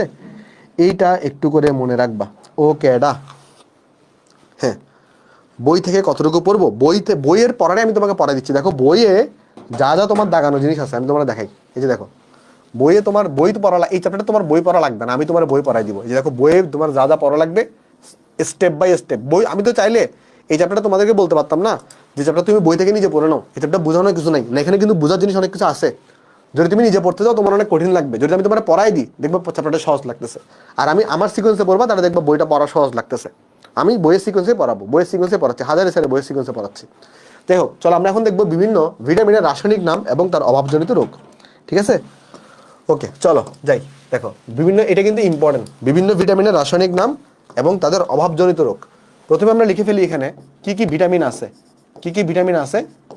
এরপর আমরা এখানে লিখবো ভিটামিনগুলার রাসায়নিক নাম। এরপর আমরা লিখবো এখানে রাসায়নিক নাম ভিটামিনগুলার। আর আমরা এই জায়গায় লিখবো অভাবজনিত রোগ। এই জায়গায় লিখবো আমরা অভাবজনিত রোগ। মানে অর্থাৎ কি কি রোগ হইতে পারে, কি কি রোগ হইতে পারে ওই ভিটামিনের অভাবে, কি কি রোগ হইতে পারে। তো চলো, প্রথমে আছে আমাদের একটা ধরো ভিটামিন এ, তারপর আছে হচ্ছে আমাদের এখানে ভিটামিন বি1, তারপর হইতে পারে ধরো ভিটামিন বি এর মধ্যে কয়টা আছে দেখো, বি2 আছে, বি1 আছে, বি2 আছে, বি6 আছে, বি12 আছে, সি আছে, ডি আছে, ই আছে, আর ভিটামিন কে আছে। ঠিক আছে? এই ভিটামিন কে আছে। তো এই ভিটামিনগুলোর প্রত্যেকটা রাসায়নিক নাম কিন্তু ইম্পর্টেন্ট না, সবগুলো ইম্পর্টেন্ট না, বাট যেগুলো ইম্পর্টেন্ট সেগুলো আমি তোমাকে বলে দিব। আবার সবগুলোর রোগও ইম্পর্টেন্ট না, যেগুলো ইম্পর্টেন্ট সেগুলো আমি তোমাকে বলে দিব। যেমন ভিটামিন এ যেটা, এটা রাসায়নিক নাম হচ্ছে রেটিনল। ভিটামিন এ রাসায়নিক নাম কি? এ রাসায়নিক নাম হচ্ছে রেটিনল। আবার বি যেটা আছে, বি1, এটা রাসায়নিক নাম হচ্ছে থায়ামিন। এটা রাসায়নিক নাম কি? এটা রাসায়নিক নাম হচ্ছে থায়ামিন। আচ্ছা, ভিটামিন এ এর অভাবে কোন রোগ হয়? তোমরা সবাই জানো ভিটামিন এ এর অভাবে রাতকানা রোগ হয়। তাহলে অভাবজনিত রোগের নাম কি? অভাবজনিত রোগের নাম হচ্ছে রাতকানা। তাহলে ভিটামিন এ যেটা আছে, ভিটামিন এ এর অভাবে কি রোগ হয়? রাতকানা রোগ হয়। বি1 এর অভাবে, ভিটামিন বি1, এই বি1 এর অভাবে কি রোগ হয়? বি1 এর অভাবে রোগ হয় বেরি। কি রোগ হয় বলো তো? বেরি রোগ হয়, বেরি রোগ হয়ে থাকে। আচ্ছা, তারপর তোমার বি2 বা ইয়ার নাম হচ্ছে রিবোফ্লাভিন। কি আছে বলতো? এটার রাসায়নিক নাম হচ্ছে রিবোফ্লাভিন। আর এটার অভাবে কি রোগ হয়ে থাকে? ডারমাটিটিস। এটার অভাবে কি হয়ে থাকে বলতো? ডারমাটিটিস। এটার অভাবে হয়ে থাকে ডারমাটিটিস, বা এটাকে আমরা বলি জিহ্বায় প্রদাহ। এটাকে আমরা বলি জিহ্বায় প্রদাহ হয়ে থাকে, জিহ্বায় প্রদাহ হয়ে থাকে, ডারমাটিটিস। আর বি6, এটা রাসায়নিক নাম কি? এটা বি6 এর রাসায়নিক নাম হচ্ছে পিরিডক্সল। কি হয়ে থাকে কি বলছো? হ্যাঁ, না আমি সিসিবিসি দিচ্ছিলাম না, আমার সিসিবিসি হচ্ছে স্কুল ছিল, অর্থাৎ চিটাং ক্যান্টনমেন্ট পাবলিক স্কুল ছিল আমার স্কুল, আর কলেজ ছিল চিটাং কলেজ। আর দেন বুয়েট থেকে ত্রিপলিতে গ্রাজুয়েট করছি। আচ্ছা, বি6 এর নাম কি? B6 এর নাম হচ্ছে পিরিডক্সল। আমি কিন্তু অলরেডি আমাদের কিন্তু এসিএস ইঞ্জিনিয়ারিং স্কুল আছে একটা, যেখানে অলরেডি ইলেকট্রিক্যালের কোর্স কন্ডাক্ট করতেছি, কেমন, যেমন ডিসি সার্কিট কোর্সটা কন্ডাক্ট করতেছি। তোমরা যখন আন্ডার গ্রেড উঠবা তখন দেখবা ওই কোর্সগুলো একদম ডিজাইন হয়ে গেছে, হ্যাঁ, আমরা পড়াচ্ছি তখন। আচ্ছা, যাই হোক, দেখো B6 এটা হচ্ছে পিরিডক্সল, আর এটার অভাবে কি রোগ হয়ে থাকে? রক্তশূন্যতা না, এটার অভাবে ডার্মাটাইটিস হয়ে থাকে। এটার অভাবজনিত রোগের নাম কি? ডার্মাটাইটিস। ঠিক আছে, এটার অভাবজনিত রোগের নাম হচ্ছে ডার্মাটাইটিস। আচ্ছা, তারপর যদি আমরা যাই B12 এর আমার রাসায়নিক নাম হচ্ছে ফোলিক অ্যাসিড। B12 এর রাসায়নিক নাম কি? Folic acid. আর এটার অভাবে হয়ে থাকে রক্তশূন্যতা। এটার অভাবে কি হয়ে থাকে? রক্ত শূন্যতা হয়ে থাকে। আর যদি ভিটামিন সি এর তোমার রাসায়নিক নাম হচ্ছে অ্যাসকর্বিক অ্যাসিড। হ্যাঁ, ওকে, অ্যাসকর্বিক, কি বলছো? হ্যাঁ, ওকে, অ্যাসকর্বিক অ্যাসিড। ওকে, বেরি রোগ কি জিনিস জিজ্ঞেস করতেছো? এটা একটু দেখতে হবে আমার, বেরি রোগ কি জিনিস। একজন তো উত্তর দিছই যে পা নাকি অনেক ফুলে যায়। একটু আমাকে জানাই তো আসলে কি পা ফুলে যায় কিনা, আমি জানি না, আসলে খেয়াল নেই, বাট ভালো জিনিস দিকে জানতে হবে, আমি জানি না আসলে এটা বেরি কি রোগ, দেখতে হবে এটা। আচ্ছা, সি এর অভাবে কি রোগ হয়ে থাকে? স্কারবি, এই রোগটা হয়ে থাকে। ডি এর অভাবে কি রোগ হয়? রিকেটস রোগ হয়, রিকেটস, কেমন, রিকেটস রোগ হয়ে থাকে। যাই হোক, আর এটার ইয়ার নাম হচ্ছে ক্যালসিফেরল। আমি দাগাই দিব এরপরে যে কোনটা কোনটা তোমাকে পড়তে হবে। ই এর বাণিজ্যিক নাম হচ্ছে আলফা টোকোফেরল। আর ভিটামিন কে যেটা আছে এটার নাম হচ্ছে ফিলোকুইনন। সব মুখস্থ করা লাগবে না, আমি তোমাকে দাগাই দিব, টেনশন নিও না। এখানে হচ্ছে মাংস পেশিতে টান হয়, এটার অভাবে মাংস পেশিতে টান পড়ে, আর কে এর অভাবে এখানে হচ্ছে রক্তক্ষরণ হয়। কে এর অভাবে কি হয়ে থাকে? রক্তক্ষরণ হয়ে থাকে। তাহলে এখানের মধ্যে ইম্পর্টেন্ট কোনটা আছে চলো আমি তোমাকে বলি। দেখো, এখানের মধ্যে ভিটামিন এর দুইটা ইম্পর্টেন্ট, অর্থাৎ রাতকানা এটাও ইম্পর্টেন্ট, মানে এই রেটিনল এটাও ইম্পর্টেন্ট, রাতকানা ইম্পর্টেন্ট। বি এর মধ্যে এটা ইম্পর্টেন্ট, আর হচ্ছে যে এটাও, বিটা পুরো ইম্পর্টেন্ট। B2 এর মধ্যে শুধুমাত্র রাসায়নিক নামটা ইম্পর্টেন্ট, রোগ ইম্পর্টেন্ট না। B12 এর শুধুমাত্র রাসায়নিক নামটা ইম্পর্টেন্ট। ডি এর মধ্যে রোগটা ইম্পর্টেন্ট আর নামও ইম্পর্টেন্ট আছে। ডি তার মানে যেগুলো ডাবল ইম্পর্টেন্ট সেগুলোকে আমি জাস্ট গোল্লা করে দিচ্ছি, ডাবল ইম্পর্টেন্টগুলো। আবার বাকিগুলো তুমি একবার জাস্ট রিডিং দিবা, বাকিগুলো অত বেশি পড়ার দরকার নাই। অর্থাৎ স্টার যেগুলো করে দিছি এগুলো মুখস্থ মারবা, আর যেগুলো বাকিগুলো আছে একটু জাস্ট টুকিটাকি দেখবা। বলো এতটুকু বোঝা গেছে কিনা সবার? নেট প্রবলেম করতেছে? আমার এখানে তো সব ঠিক আছে। হ্যাঁ, ম্যাটের জন্য পড়া লাগবে কিনা? হ্যাঁ, ম্যাটের জন্য সবই তোমাকে পড়া লাগবে। বাট যারা ম্যাটের জন্য আসলে তুমি যেগুলো স্টার মার্ক করে দিচ্ছি, স্কারবিটা ইম্পর্টেন্ট, স্কারবিটা যেগুলো আমি স্টার মার্ক করে দিচ্ছি, বুঝছো, এগুলো তুমি ভালো করে পড়বা। বাট বাকিগুলো তুমি একবার দেখে যাবা। চলো যাই, নেক্সট যাই। বলো এটা কি হবে? ফলিক অ্যাসিড কোনটা?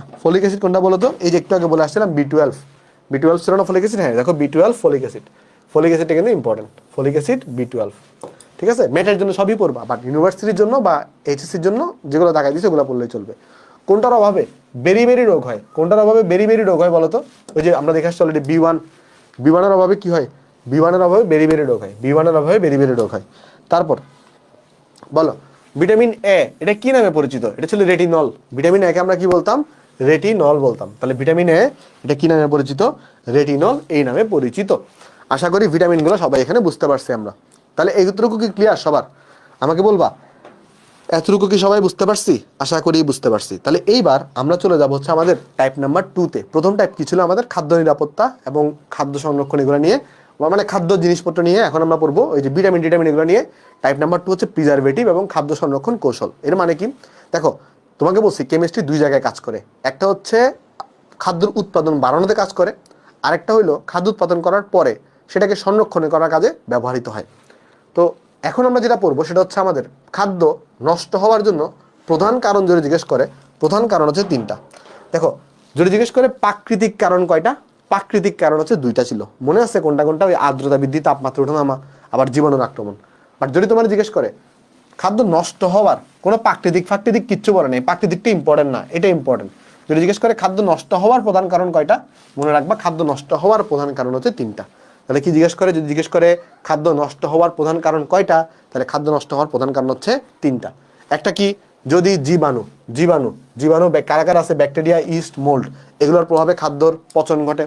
এনজাইম বা উৎসেচক, এরা কি করে? এরা যেটা করে, এই যে যদি কখনো অক্সিজেন থাকে, অক্সিজেনের উপস্থিতিতে জারণের বিয়োজন ঘটে। খাদ্যের কি হয় বলতো? অক্সিজেনের উপস্থিতিতে খাদ্যের জারণ বিজারণ ঘটে, মানে জারণ ঘটে আর কি। কেমন? বিজারণ তো না, জারণ ঘটে। অক্সিজেনের উপস্থিতিতে কি হয়? খাদ্যের জারণ ঘটে, এই জন্য কিন্তু খাদ্য পচন ঘটে। তার মানে খাদ্য পচনের জন্য কিন্তু অক্সিজেনও দায়ী আছে, কথাটা বুঝতে পারতেছো? আবার ধাতবায়ন, যদি কখনো ধাতবায়ন থাকে, এই ধাতবায়ন এগুলো কি করে বলতো? তেল চর্বিযুক্ত যে খাদ্যগুলো আছে তাদের কিন্তু পচন ঘটায়। তাহলে দেখো খাদ্যের পচন হওয়ার কারণ মূলত তিনটা। একটা হচ্ছে জীবাণু, আরেকটা হচ্ছে তোমার কি এনজাইম বা উৎসেচক, এরা যেটা করে অক্সিজেনের উপস্থিতিতে জারণ ঘটায়। আর আরেকটা হচ্ছে ধাতব আয়নগুলা, এরাও কি করে বলতো? তেল চর্বিযুক্ত খাদ্যকে পচন ঘটায়। তাহলে এখানে দেখো, তাহলে এখানে মনে রাখবে এনজাইম বা উৎসেচক, এই অক্সিজেন এটাও কিন্তু দায়ী খাদ্যের পচনের জন্য, নষ্ট হওয়ার জন্য। আরেকটা কে দায়ী বলতো? অক্সিজেন দায়ী আছে, হ্যাঁ, এটা কিন্তু দায়ী, মনে রাখবা। আরেকটা জিনিস মনে রাখবা, সেটা হচ্ছে খাদ্য নষ্ট হওয়ার পিছনে আরো কিছু রিজন দায়ী আছে। খাদ্য নষ্ট হওয়ার পিছনে আরো কিছু রিজন দায়ী আছে। মূল কারণ তো 3টা, প্রধান কারণ 3টা, বাট এরাই যে সব কারণ তা কিন্তু না, আরো কারণ আছে কিছু। কি কি কারণ হতে পারে? একটা কারণ হতে পারে পানির উপস্থিতি। একটা কারণ হতে পারে কি বলতো? পানির উপস্থিতি। তোমাকে অলরেডি বলছি, পানির উপস্থিতি, যে যদি কখনো খাদ্যে পানি উপস্থিত থাকে সেই খাদ্যটা তাড়াতাড়ি নষ্ট হয়। আরেকটা কাহিনী হচ্ছে তোমার টেম্পারেচার। যদি টেম্পারেচার 30 থেকে 45 ডিগ্রি সেলসিয়াস থাকে বা এর বেশি থাকে, তাহলে এইসব জায়গাতে ব্যাকটেরিয়া জন্মানোর জন্য একদম অনুকূল পরিবেশ। তাহলে যদি খাদ্যে পানির উপস্থিত থাকে অথবা টেম্পারেচারটা যদি 30 থেকে 45 ডিগ্রি বা এর বেশি হয়, তাহলে এইসব জায়গায় কি হতে পারে বলতো? ব্যাকটেরিয়া বৃদ্ধি ত্বরান্বিত হওয়ার, মানে এইসব জায়গায় ব্যাকটেরিয়ার জন্য অনুকূল পরিবেশ। এসব জায়গায় কি? ব্যাকটেরিয়ার জন্য অনুকূল পরিবেশ। এসব জায়গায় কি বলতো? ব্যাকটেরিয়ার জন্য অনুকূল পরিবেশ। এসব জায়গা হচ্ছে ব্যাকটেরিয়ার জন্য অনুকূল পরিবেশ। তাহলে এইসব জায়গায় এই জন্য তাড়াতাড়ি খাবার নষ্ট হয়। আরেকবার বলতেছি, দেখো এইসব কারণ তো আছে, এগুলো মূল কারণ, বাট এগুলো বাদেও যদি খাদ্যে পানি উপস্থিত থাকে বা টেম্পারেচার এত থেকে এত হয় বা এর বেশি হয়, তাহলে এই জায়গাগুলো হচ্ছে ব্যাকটেরিয়ার জন্য অনুকূল পরিবেশ। তাহলে তুমি আমাকে বলো, যদি খাদ্যকে তুমি সংরক্ষণ করতে চাও, একটা উপায় হইতে পারে সেই জায়গা থেকে পানিকে সরায় ফেলা। পানির উপস্থিতি মানে কি? জলীয় পরিবেশ। পানির উপস্থিতি মানে জলীয় পরিবেশ। জলীয় পরিবেশ খাদ্যের পচনের জন্য সহায়ক, ঠিক আছে? তাহলে খাদ্যকে যদি আমরা মানে ধরো রক্ষা করতে চাই, তাহলে ব্যাকটেরিয়াকে মেরে ফেলতে হবে। আর ব্যাকটেরিয়া কোন পরিবেশে মারা যায়? দেখো, ব্যাকটেরিয়া মারা যায়, ব্যাকটেরিয়ার মৃত্যু ঘটে কোন পরিবেশে? তোমাকে আমি দেখাই ব্যাকটেরিয়ার কোন জায়গায় মৃত্যু ঘটে। ব্যাকটেরিয়ার মৃত্যু ঘটবে এমন জায়গায় যদি সেই জায়গার পিএইচ তুমি যদি 4.5 কমে আনতে পারো, তাহলে সেই জায়গায় ব্যাকটেরিয়ার মৃত্যু ঘটবে। তাহলে যদি কি করতে পারো, যে মানে কোন পরিবেশে ব্যাকটেরিয়া মারা যায়?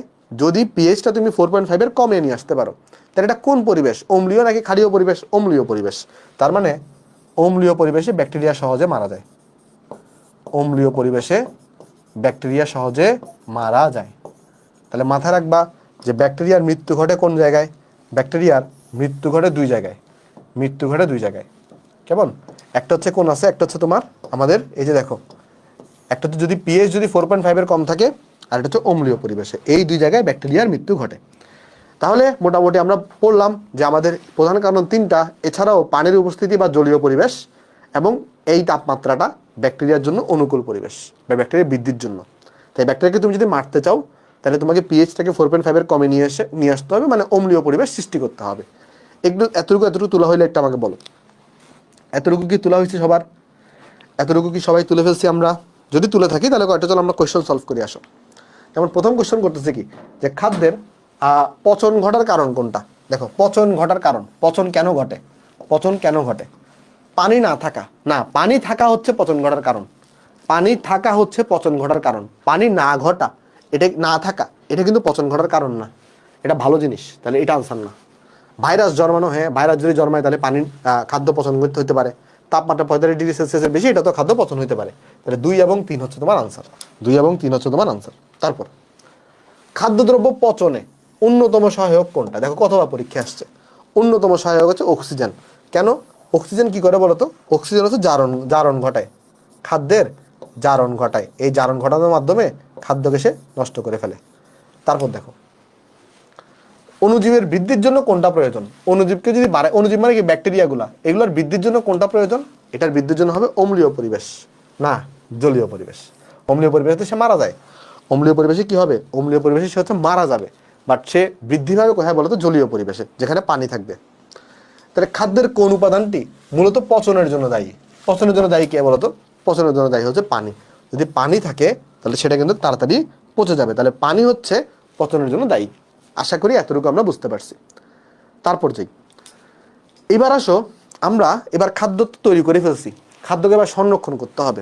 এখন খাদ্যকে সংরক্ষণ করার জন্য দুই ধরনের ওয়ে আমাদেরকে আছে। একটা হচ্ছে এমন কিছু, দেখো খাদ্যকে সংরক্ষণ করার জন্য যেই জিনিসটা আমরা খাদ্যের সাথে অল্প পরিমাণে যোগ করি, বেশি যোগ করা যাবে না। বেশি যোগ করলে মূল খাদ্যেরই পুষ্টিমান নষ্ট হয়ে যাবে, খাদ্যের স্বাদ নষ্ট হয়ে যাবে, এই ধরনের প্রবলেম হবে। তাহলে খাদ্যের সাথে অল্প পরিমাণে কিছুটা যুক্ত করতে হবে, যা যুক্ত করার ফলে খাদ্যটাকে দীর্ঘদিন সংরক্ষণ করা যাবে। এগুলোকেই বলা হয় ফুড প্রিজারভেটিভ। তাহলে ফুড প্রিজারভেটিভ জিনিসটা কি? ফুড প্রিজারভেটিভ জিনিসটা হচ্ছে, দেখো ফুড প্রিজারভেটিভ বা খাদ্য সংরক্ষক, এর ডেফিনেশনটা অনেক ইম্পর্টেন্ট। এর ডেফিনেশনটা অনেক ইম্পর্টেন্ট, এই ডেফিনেশনটা অনেক ইম্পর্টেন্ট। যে ডেফিনেশনটা কি? খাদ্য সংরক্ষক বা ফুড প্রিজারভেটিভ যেসব রাসায়নিক পদার্থ খুব অল্প পরিমাণে যুক্ত করতে হবে। খুব কি পরিমাণে যুক্ত করতে হবে? অল্প পরিমাণে। বেশি পরিমাণে যুক্ত করলে হবে না।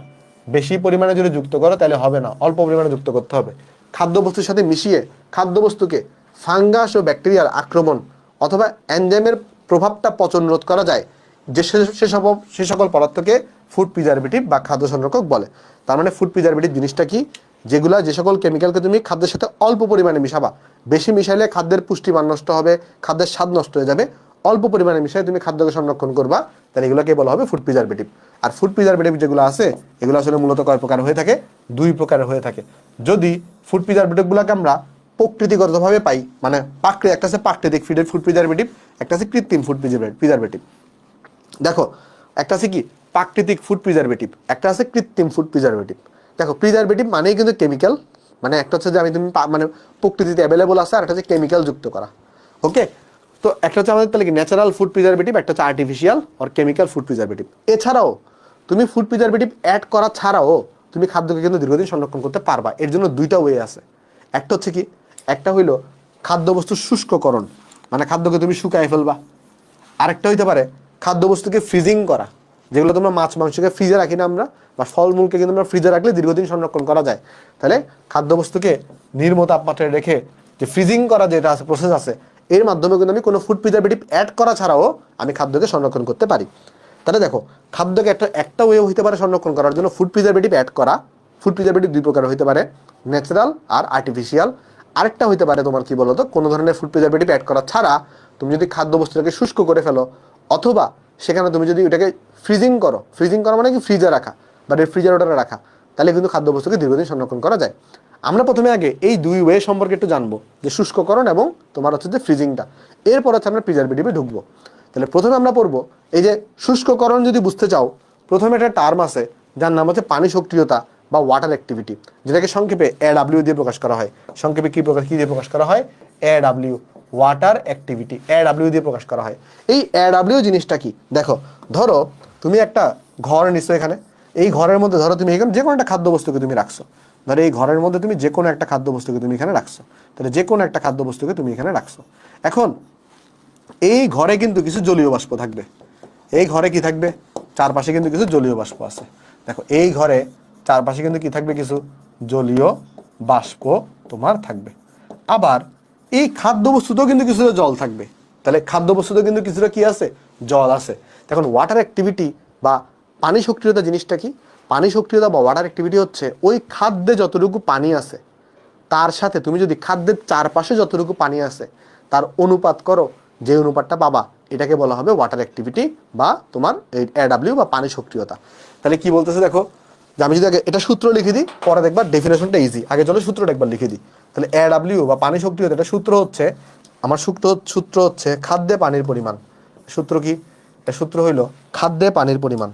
এর সূত্র হইল খাদ্যে পানির পরিমাণ এটাকে তুমি যদি খাদ্যবস্তুর চারপাশে থাকা জলীয় বাষ্পের পরিমাণ দিয়ে ভাগ করো, জলীয় বাষ্পের পরিমাণ দিয়ে ভাগ করো, তাহলেই কিন্তু হয়ে যাবে। জলীয় বাষ্পের পরিমাণ দিয়ে ভাগ করো, তাহলে কিন্তু তুমি মেইন জিনিসটা পেয়ে যাবে। তাহলে দেখো, তাহলে AW জিনিসটা কি বা পানি সক্রিয়তা জিনিসটা কি?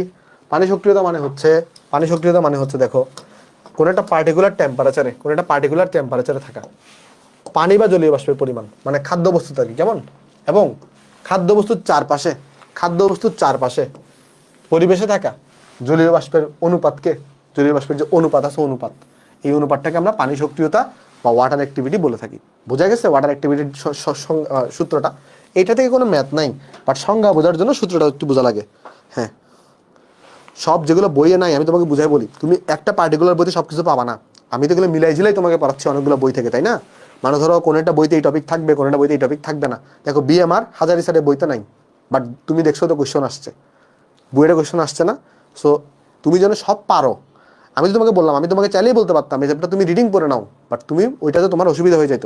বাট আমি কয়েকটা বই মিলে, বিশেষ করে আমি তোমার যদি বলি হাজারিসারের বই, এই যে দেখো আমার কাছে কয়টা বই মিলে তোমাকে পরে আমি দেখাই তোমার, আমি বইগুলো টানি এখানে, তাহলে তুমি বুঝতে পারবা যে তোমার সাথে কি আমি ফাঁকাবাজি করতেছি নাকি সত্যি সত্যি বলতেছি কথা। দাঁড়াও, কই গেল, দাঁড়াও একটা সেকেন্ড। আমি মেনলি তিনটা বই ফলো করি। এই যে দেখো, একটা হচ্ছে আছে স্বপন স্যারের বই কেমন, একটা আছে হচ্ছে হাজারি স্যারের বই, আবার একটা হচ্ছে আছে কবির স্যারের বই। যদিও এটা সেকেন্ড পেপার, ফার্স্ট পেপারটা আমার কাছে আছে, এটা এখানে টেবিলে আছে। তো তোমাকে আমি বললাম যে আমি কিন্তু তোমাকে সবগুলো বই মিলায়ে তারপরে তোমাকে পড়াচ্ছি, যেন তোমার নিজের বইটা কষ্ট করে ঘাটাঘাটি করে পড়তে না হয়। দেখো তোমার এইচএসসিতে তোমার যে সময়টা কিন্তু খুবই অল্প। তুমি যদি একটা সাবজেক্টে অনেক সময় দিতে যাও, তুমি কিন্তু পরে দেখা যাবে এক সাবজেক্টে স্ট্রং হইলো, আরেক সাবজেক্টে তুমি উইক হয়ে গেছো। আমাদের কাজটাই হচ্ছে জন্য তোমার পড়াটাকে ইজি বানানো, বা ইজি বানানো বলতে কি, যেন তুমি পড়াটা কিছুটা গুছায় আনতে পারো। কেমন, আমাদের কাছে যদি গুছাই দেওয়া তোমাকে, অর্থাৎ আমরা 3-4টা বই ঘেটে, কারণ তুমি জানো না কোন টপিকটা, মানে তোমাদের এই যে এটা জানাটা মানে ধরো খুবই ডিফিকাল্ট আর কি। হ্যাঁ, অনেকে জানতে পারো, যাদের ধরো পরিবারের বড় ভাইরা, মানে ধরো অনেকে থাকে না যে তুমি ছোট ভাই, তোমার একটা বড় ভাই আছে যে মাত্র এইচএসসি পড়ে ভালো জায়গায় পড়তেছে বা ভালো একটা কিছু করতেছে, বা সবাই মাত্র এইচএসসি পড়ে গেছে, তুমি তার থেকে গাইডলাইন পাইতে পারো। বাট অনেকেই আছে, যেমন আমি নিজেছিলাম, যে আমার কিন্তু এরকম কোনো গাইডলাইন ছিল না। তারপরে একটা ভাইয়ের কাছে ভর্তিছিলাম, যার থেকে গাইডলাইন আসলে পাইছিলাম। হ্যাঁ, হাসান ভাই ছিল আমার। তো যাই হোক, তোমাকে যেটা বলতেছি, আমরা কিন্তু তোমাদেরকে একটা গাইডলাইন দেওয়ার চেষ্টা করতেছি আসলে তোমার পুরো এইচএসসি লাইফটাতে। এই যে আমাদের সাইকেলগুলোতে বেসিক্যালি তোমাকে পড়াটা গুছাই দেওয়া হচ্ছে আমার দায়িত্ব। তুমি যে তোমার পক্ষে সর্বোচ্চ একটা বই পড়া এই মুহূর্তে পসিবল, বাট হ্যাঁ তুমি যদি অনেকক্ষণ পড়তে পারো তাহলে তুমি পড়তে পারো, বাট তুমি না 3-4টা বই পড়লে প্যাচ খায় যাবা, বুঝছো? এই জন্য হ্যাঁ, গোসারে বইও আছে, হ্যাঁ, প্লাস 1.5 ঘন্টা হবে। যাই হোক, তোমাকে এটাই বললাম, আমি অনেক কিছু তুমি বইতে পাবা না, বাট সব মিলাই তোমাকে পড়াচ্ছি। যাই হোক, চলো, প্রথম ক্লাস তো এই জন্য গল্প করতেছি বেশি, বাট পড়াগুলো ইজি এই জন্য। দেখো, যাই হোক, এবার দেখো, আমি তাহলে বললাম যে একটা খাদ্যবস্তুতে যে পানি আছে তার পরিমাণ আর এর চারপাশে যতটুকু পানি আছে এর যে অনুপাতটা, এটাকে আমরা পানি সক্রিয়তা বলি। এখন তুমি চিন্তা করে দেখো তো ভাই, আমি যদি তোমাকে জিজ্ঞেস করি যে তুমি যদি খাদ্যে পানির পরিমাণ যদি 0 হয়, ধরো শুষ্ক খাদ্য, ধরো একটা খাদ্য আছে যেটাকে আমরা বলি শুষ্ক খাদ্য মানে কি? শুষ্ক খাদ্য মানে হচ্ছে তার মধ্যে যদি কোনো একটা খাদ্য শুষ্ক হয়, তাহলে সেই শুষ্ক খাদ্যে ওই শুষ্ক খাদ্যে পানির পরিমাণ কত? খাদ্যে পানির পরিমাণ কত কেউ বলতে পারবা? শুষ্ক খাদ্যে পানির পরিমাণ কত? শুষ্ক খাদ্য মানে এখানে কোনো পানি নেই, তাহলে পানির পরিমাণ হবে 0, তাহলে খাদ্যে পানির পরিমাণ হবে 0। তো খাদ্য যদি পানির পরিমাণ 0 হয়, তাহলে AW এর মান কত আসবে? 0। তাহলে এই জন্য মনে রাখবা, শুষ্ক খাদ্যে AW এর মান আসে 0। আর যেহেতু এখানে কোনো পানি নাই, তাহলে এখানে কিন্তু কোনো ধরনের কি করতে পারবে না, তোমার এখানে ছত্রাক ব্যাকটেরিয়া এগুলো কিন্তু অণুজীব জন্মাতে পারে না।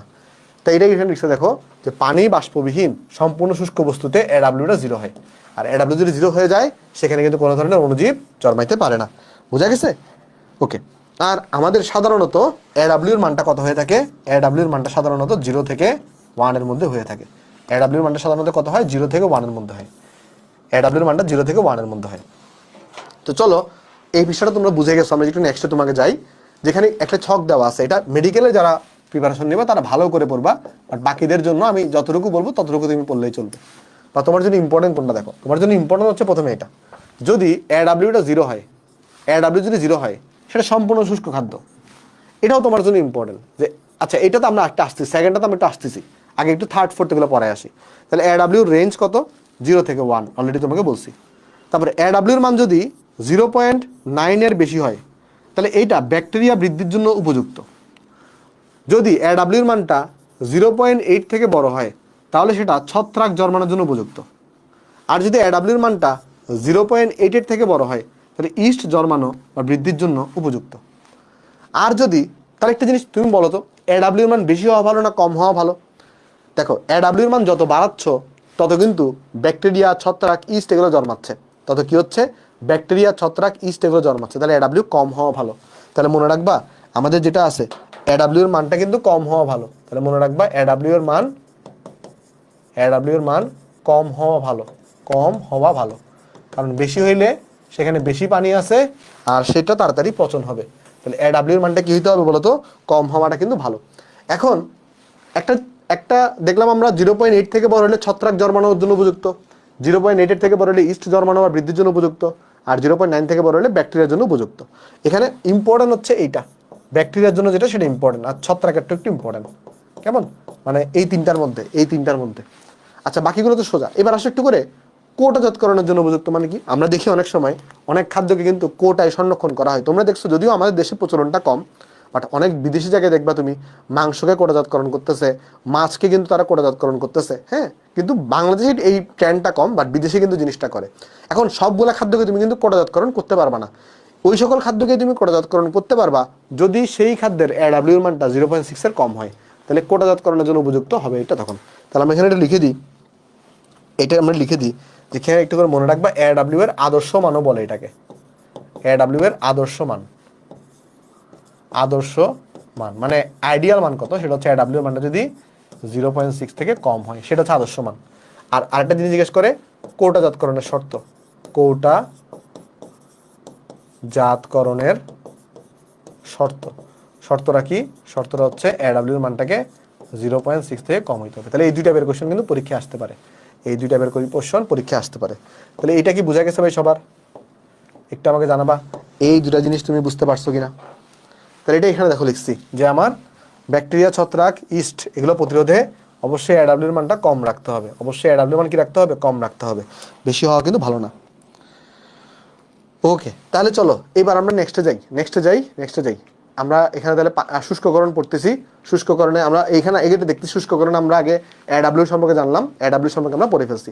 এখন আসো আমরা শুষ্ককরণ পড়বো, বা শুষ্ককরণ পড়ার আগে আরেকটা টার্ম আছে আমাদের, যেটাকে আমরা বলি কেস হার্ডেনিং।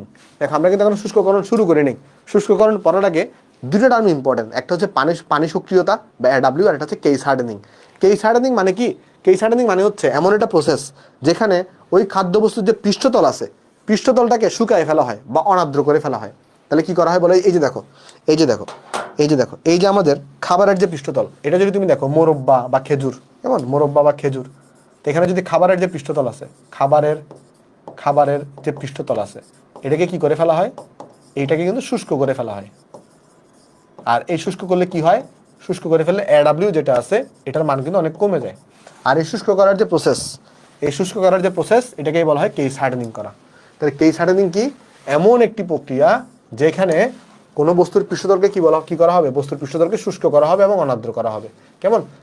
কেন অনাদ্র করা হয়? যাতে কোনো অণুজীবের পৃষ্ঠতলে জন্মাতে না পারে। এরপর এখানে দেখো শুষ্ককরণের জিনিসপত্র বলছে।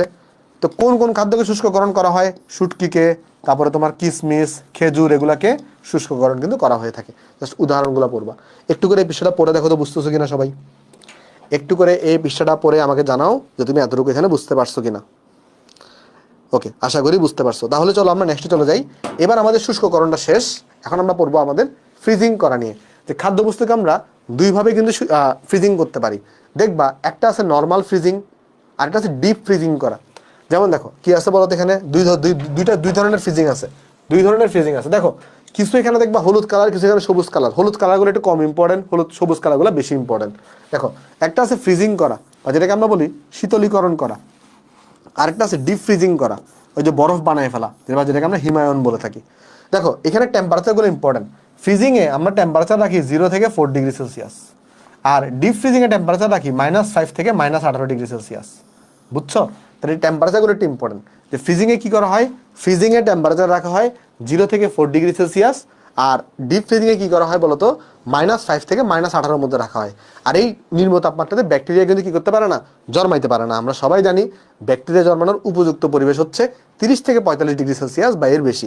বাট যখন তুমি টেম্পারেচারটাকে নিম্ন করে ফেলো, অত নিম্ন তাপমাত্রায় কী করে না বলতো, এই ডিপ ফ্রিজিং অবস্থায় কিন্তু ব্যাকটেরিয়া যেগুলো আছে এগুলো সম্পূর্ণভাবে কী পড়ে, নিষ্ক্রিয় হয়ে পড়ে।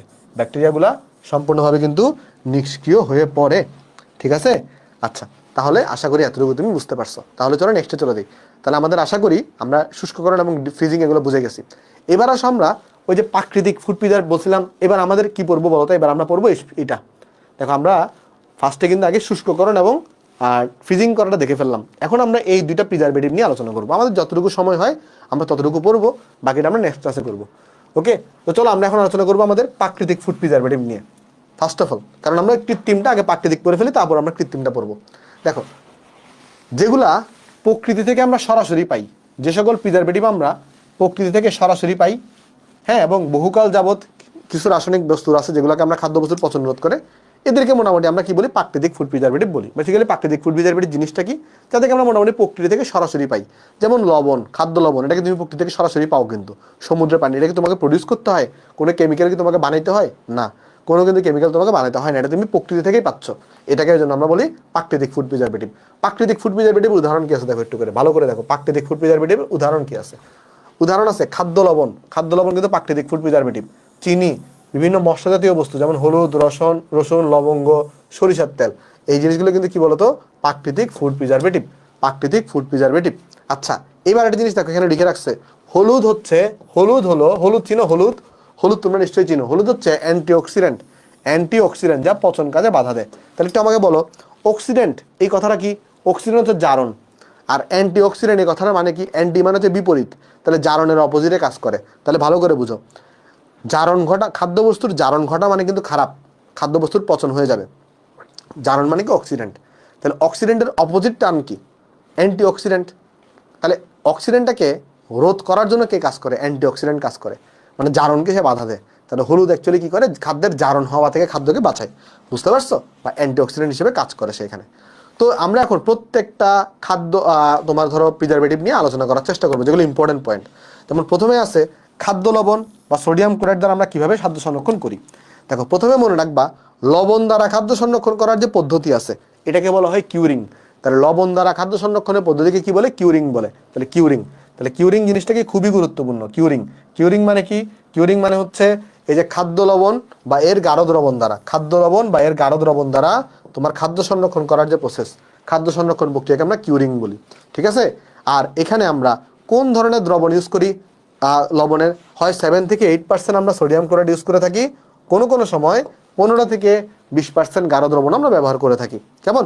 আর কিউরিং পদ্ধতিতে কাদেরকে সংরক্ষণ করা যায়? মাছ, মাংস, কাঁচা ফল এবং সবজিকে কিউরিং পদ্ধতিতে সংরক্ষণ করা যায়। ঠিক আছে?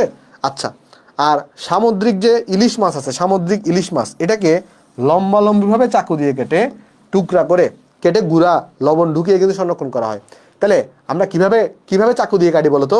লম্বালম্বিভাবে কিন্তু আমরা ইলিশ মাছটাকে কাটি। ইলিশ মাছটাকে লম্বালম্বিভাবে কাটা হয়, তারপরে কিন্তু সেখানে গুঁড়া লবণ ঢুকিয়ে ইলিশ মাছকে আমরা সংরক্ষণ করি। আর এখান থেকে লবণ দিয়ে সংরক্ষণ করার নাম হচ্ছে কিউরিং। এই পৃষ্ঠাটা একটাবার তুমি পড়ে দেখতে পারো, বা দাগানো লাইনগুলো তুমি একটু পড়ে দেখো। দাগানো লাইনগুলো যদি বুঝো আমাকে জানাও।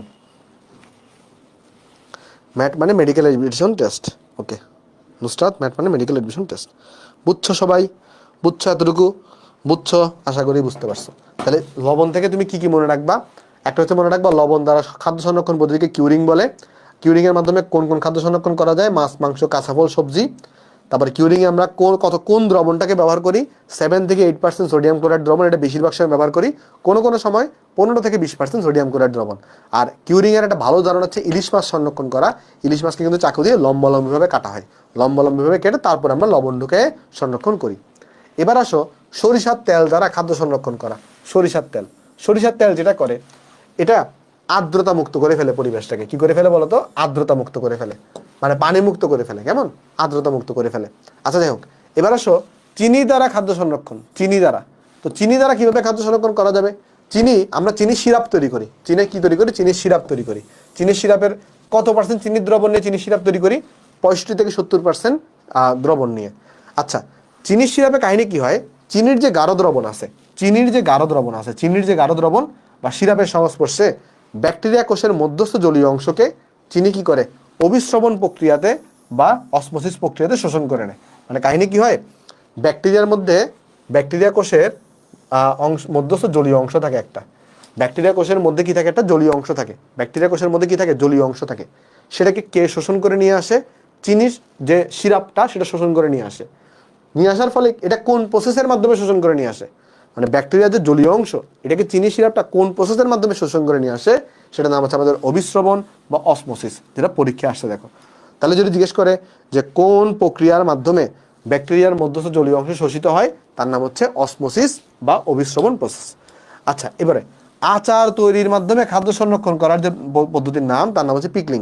তাহলে পিকলিং জিনিসটা কি?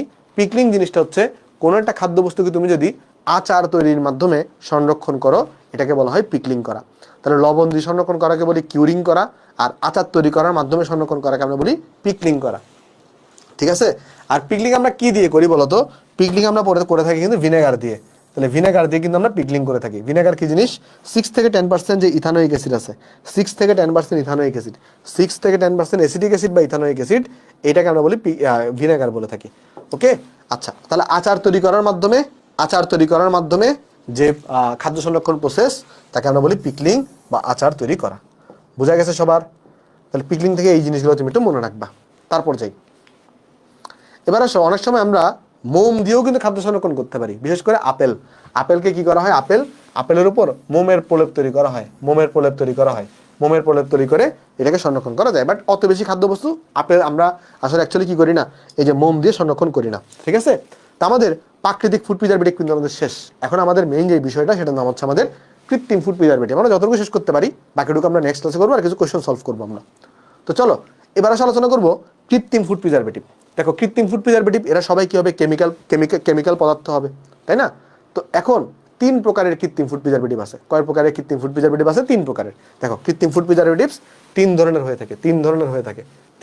থাকে। কি কি আছে বলো তো? দেখো, প্রথমে আছে আমাদের অ্যান্টি মাইক্রোবিয়াল এজেন্ট। আচ্ছা, আমরা এই জিনিসগুলো তো আসতেছি। দেখো, আগে আমাকে একটু করে বলো, মাইক্রোবিয়াল এই কথাটার অর্থ কি? মাইক্রোবিয়াল এই কথাটার অর্থ হচ্ছে অণুজীব। মাইক্রোবিয়াল এই কথাটার অর্থ কি? মাইক্রোবিয়াল কথাটার অর্থ হচ্ছে অণুজীব। তাইলে অ্যান্টি মাইক্রোবিয়াল এটা কার বিরুদ্ধে কাজ করবে জানো? এটা অণুজীবের বিরুদ্ধে কাজ করবে। আচ্ছা, অণুজীব কারা? ব্যাকটেরিয়া, ছত্রাক, ফাঙ্গাস, এরা হচ্ছে অণুজীব। তাহলে মাইক্রোবিয়াল কথাটার অর্থ হচ্ছে অণুজীব। তাহলে অ্যান্টি মাইক্রোবিয়াল এটা কার বিরুদ্ধে কাজ করবে? অণুজীবের বিরুদ্ধে। তাহলে কোন ধরনের কৃত্রিম ফুড প্রিজারভেটিভকে তুমি ওই যে অ্যান্টি মাইক্রোবিয়াল বলতে পারবা? যে সকল কৃত্রিম ফুড প্রিজারভেটিভস অণুজীবের বিরুদ্ধে কাজ করবে, তাদেরকে বলা হবে অ্যান্টি মাইক্রোবিয়াল এজেন্ট। তাহলে বোঝা গেছে? তাহলে কোন ফুড প্রিজারভেটিভকে আমরা অ্যান্টি মাইক্রোবিয়াল বলবো? যে সকল ফুড প্রিজারভেটিভ তোমার অণুজীবের বিরুদ্ধে কাজ করে খাদ্যকে সংরক্ষণ করে, তাকে বলা হয় অ্যান্টি মাইক্রোবিয়াল এজেন্ট। এবার আসো অ্যান্টি অক্সিডেন্ট। অক্সিডেন্টের নাম হচ্ছে জারণ। অক্সিডেন্টের মানে হচ্ছে জারণ। তাহলে যে সকল ফুড প্রিজারভেটিভ জারণে বাধা দেয়, জারণ কার ঘটে? তেল চর্বির জারণ ঘটে। তেল চর্বি বা লিপিড কণার জারণ ঘটে। তাহলে যে সকল ফুড প্রিজারভেটিভ তেল চর্বি এবং লিপিড কণার জারণে বাধা দিবে, তাদেরকে বলা হবে অ্যান্টিঅক্সিডেন্ট। এতটুকু কি বোঝা গেছে? এই দুইটার নাম এতটুকু কি বোঝা গেছে? আর 15 মিনিটের মতো ক্লাস আছে ভাই, আর বেশিক্ষণ নাই। এতটুকু কি বোঝা গেছে? হ্যাঁ, ওকে। বইয়ের পিডিএফটা আমি অ্যাড করে দিব। আশা করি তুমি বুঝতে পারছো। আচ্ছা, এবার আসো, নাম দেখে আমরা কিলেটিং এজেন্ট। এই জিনিসটা কি? আশা করি দেখো, আমি তোমাকে আগে বুঝাই বলি। 3 ধরনের কৃত্রিম ফুড প্রিজারভেটিভ আছে। একটা হচ্ছে আমাদের অ্যান্টি মাইক্রোবিয়াল, যারা মাইক্রোবিয়াল বা অণুজীবের বিরুদ্ধে কাজ করবে। একটা আছে অ্যান্টিঅক্সিডেন্ট, যারা জারণের বিরুদ্ধে কাজ করবে। আর একটা আছে কিলেটিং এজেন্ট। কিলেটিং এজেন্ট জিনিসটাকে আমি তোমার একটু বলি। এই জিনিসটা রিলেট করতে পারবা যারা হচ্ছে তোমার মৌলের পর্যায়বৃত্ত ধর্মের জটিল যৌগ পাঠটা পড়ে আসছো। তোমরা নিশ্চয়ই সবাই দেখছো যে সকল অবস্থান্তর মৌল আছে, কিছু ধাতু আছে, যেমন বলতে গেলে বলতে হয় Fe2+, Fe3+, আরও আছে, এরা আছে। সবাই তোমরা জানো এরা কি করতে পারে বলো তো? এরা কিন্তু সন্নিবেশ বন্ধন গঠন করতে পারে। এরা কিন্তু কি করতে পারে, সন্নিবেশ বন্ধন গঠন করতে পারে, কারণ এদের ফাঁকা ডি অরবিটাল থাকে। তাহলে এরা কি করে, এদের চারপাশে কিন্তু বিভিন্ন লিগ্যান্ড দ্বারা, এদের চারপাশে কিন্তু কি করে বলতো, বিভিন্ন লিগ্যান্ড দ্বারা তারা কিন্তু সন্নিবেশ বন্ধন গঠন করে, তারা সন্নিবেশ বন্ধন গঠন করে। ঠিক আছে, তারা কি করে, বিভিন্ন লিগ্যান্ড দ্বারা তারা কিন্তু এখানে সন্নিবেশ বন্ধন গঠন করতেছে, বিভিন্ন দিক থেকে কিন্তু সন্নিবেশ বন্ধন গঠন করতেছে। আচ্ছা, এবার এই কিলিটিং এজেন্টের কাজ কি জানো? কিলিটিং এজেন্টের কাজ হচ্ছে আগে তোমরা জিনিসটা বুঝাই বলে দেখো, তোমরা কখনো কাঁকড়া দেখছো? কাঁকড়া কি করে, তার পাগুলা দ্বারা তার যে শিকার সেটাকে এইভাবে করে চাইপা ধরে না, তখন শিকারটাকে আর চারদিক থেকে নড়তে পারে? বলো তো, শিকার কি আর চারদিক থেকে নড়তে পারে? না, পারে না। কিন্তু তার মানে কাঁকড়া কি করে, তার পা দিয়ে, মানে এটা কিন্তু ধরে পা এইভাবে করে সে তার শিকারকে এইভাবে যখন আটকায় ধরে, তখন কিন্তু শিকারটা কিন্তু নড়তে পারে না। তো কিলিটিং এজেন্টগুলো কি করে, কিলিটিং এজেন্টগুলো এই সন্নিবেশ বন্ধন গঠনের মাধ্যমে এই অবস্থান্তর মৌলটাকে আটকায় ফেলে। এই অবস্থান্তর মৌলগুলা কি করে, এই অবস্থান্তর মৌলগুলা খাদ্যবস্তুকে পচনে সাহায্য করে। তো তাকে যদি আমি আটকাইতে চাই, মানে ধরো আমি চাইতেছি না যে সে পচনে সাহায্য করুক, তাহলে আমাকে তাকে কি করতে হবে, আটকাই ফেলতে হবে, সে যেন নড়তে চড়তে না পারে। তখন কি করে, ওই কিলিটিং এজেন্টগুলা কিলেট সৃষ্টির মাধ্যমে, কি সৃষ্টির মাধ্যমে, কিলেট। দেখবা কিলিটিং এজেন্ট, এটার ইংলিশ নাম কিন্তু এরকম না, এটার ইংলিশ নাম কিন্তু এরকম না কিন্তু এটার নাম কিরকম জানো? এটার নাম হচ্ছে এরকম, চিলেটিং। ঠিক আছে, চিলেটিং মানে কিন্তু বাংলায় লেখে কিলেটিং, যাই হোক। তো কিলিটিং এজেন্ট কি করে, তাহলে সন্নিবেশ বন্ধন গঠনের মাধ্যমে সে অবস্থান্তর মৌলগুলোকে আটকাই ফেলার মাধ্যমে সে কিন্তু তোমার এখানে কি করে, ওই যে খাদ্যবস্তুর পচন থেকে রক্ষা করে। প্রত্যেকটাকে নিয়ে আমরা ডিটেলস আলোচনা করব, হ্যাঁ ওকে। দেখো, প্রত্যেকটা আমরা ডিটেলস আলোচনা করব। তো আমরা প্রাইমারি আইডিয়াটা তুমি বুঝতে পারছো কিনা এটা আমাকে কমেন্টে জানাও। প্রত্যেকটাকে নিয়ে আমি ডিটেলস আলোচনা করব, বাট প্রাইমারি আইডিয়াটা তুমি বুঝতে পারছো কিনা এটা আমাকে কমেন্টে জানাও। প্রত্যেকটা জিনিসটা আমরা ডিটেলস আলোচনা করব। চলো, আশা করি তোমরা বুঝতে পারছো। আমি আর একটা নিয়ে হয়তো আমাদের আলোচনা করার সুযোগ হবে আজকে, নাম হচ্ছে আমাদের অ্যান্টিমাইক্রোবিয়াল এজেন্টটা নিয়ে। চলো আমরা আলোচনা করবো অ্যান্টিমাইক্রোবিয়াল এজেন্ট নিয়ে। তো অ্যান্টিমাইক্রোবিয়াল এজেন্ট জিনিসটা কি, যে সকল কৃত্রিম ফুড প্রিজারভেটিভস কি করে, রাসায়নিক বিক্রিয়ার মাধ্যমে অণুজীবের ওই যে মাইক্রোবিয়াল মানে অণুজীবের কোষ ধ্বংস করে খাদ্যকে পচন থেকে রক্ষা করে, তাদেরকে অ্যান্টিমাইক্রোবিয়াল এজেন্ট বলে। তো অ্যান্টিমাইক্রোবিয়াল এজেন্ট কাকে বলে? অ্যান্টিমাইক্রোবিয়াল এজেন্ট হচ্ছে যে সকল কৃত্রিম ফুড প্রিজারভেটিভ কি করবে বলতো, অণুজীবের কোষ ধ্বংস করে ফেলবে, অণুজীবের কোষ ধ্বংস করে খাদ্যকে পচনের হাত থেকে রক্ষা করবে, তাদেরকে আমরা বলে থাকি অ্যান্টিমাইক্রোবিয়াল এজেন্ট। তাহলে আমাদের প্রথম কাজ হচ্ছে যে দেখো, তাহলে এদের কাজ কি, এদের কাজ হচ্ছে মাইক্রো অর্গানিজম। এদের কাজ কি, এদের কাজ হচ্ছে মাইক্রো অর্গানিজম মানে অণুজীব, মাইক্রো অর্গানিজম বা অণুজীব। কি কি অণুজীব হইতে পারে? তোমার হচ্ছে ইস্ট, তারপরে হতে পারে মোল্ডস, তারপরে হতে পারে ব্যাকটেরিয়া,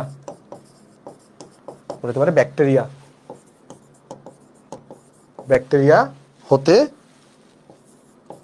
খাবারকে বাঁচায়,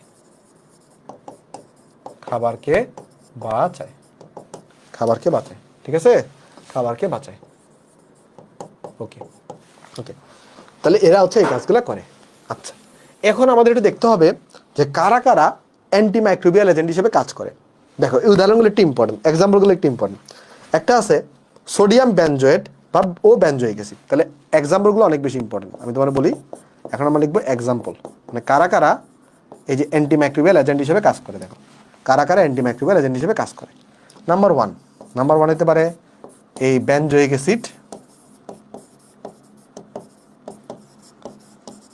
অ্যাসিড ও সোডিয়াম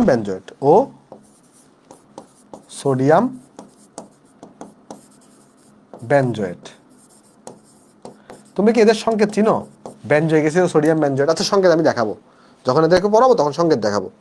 আচ্ছা, দুই নাম্বার হইতে পারে আমাদের পটাশিয়াম, ক্যালসিয়াম, সোডিয়াম, এদের বিভিন্ন সরবেট মানে যৌগ, উদাহরণ আমি দেখাবো বা সংকেত আমি দেখাবো।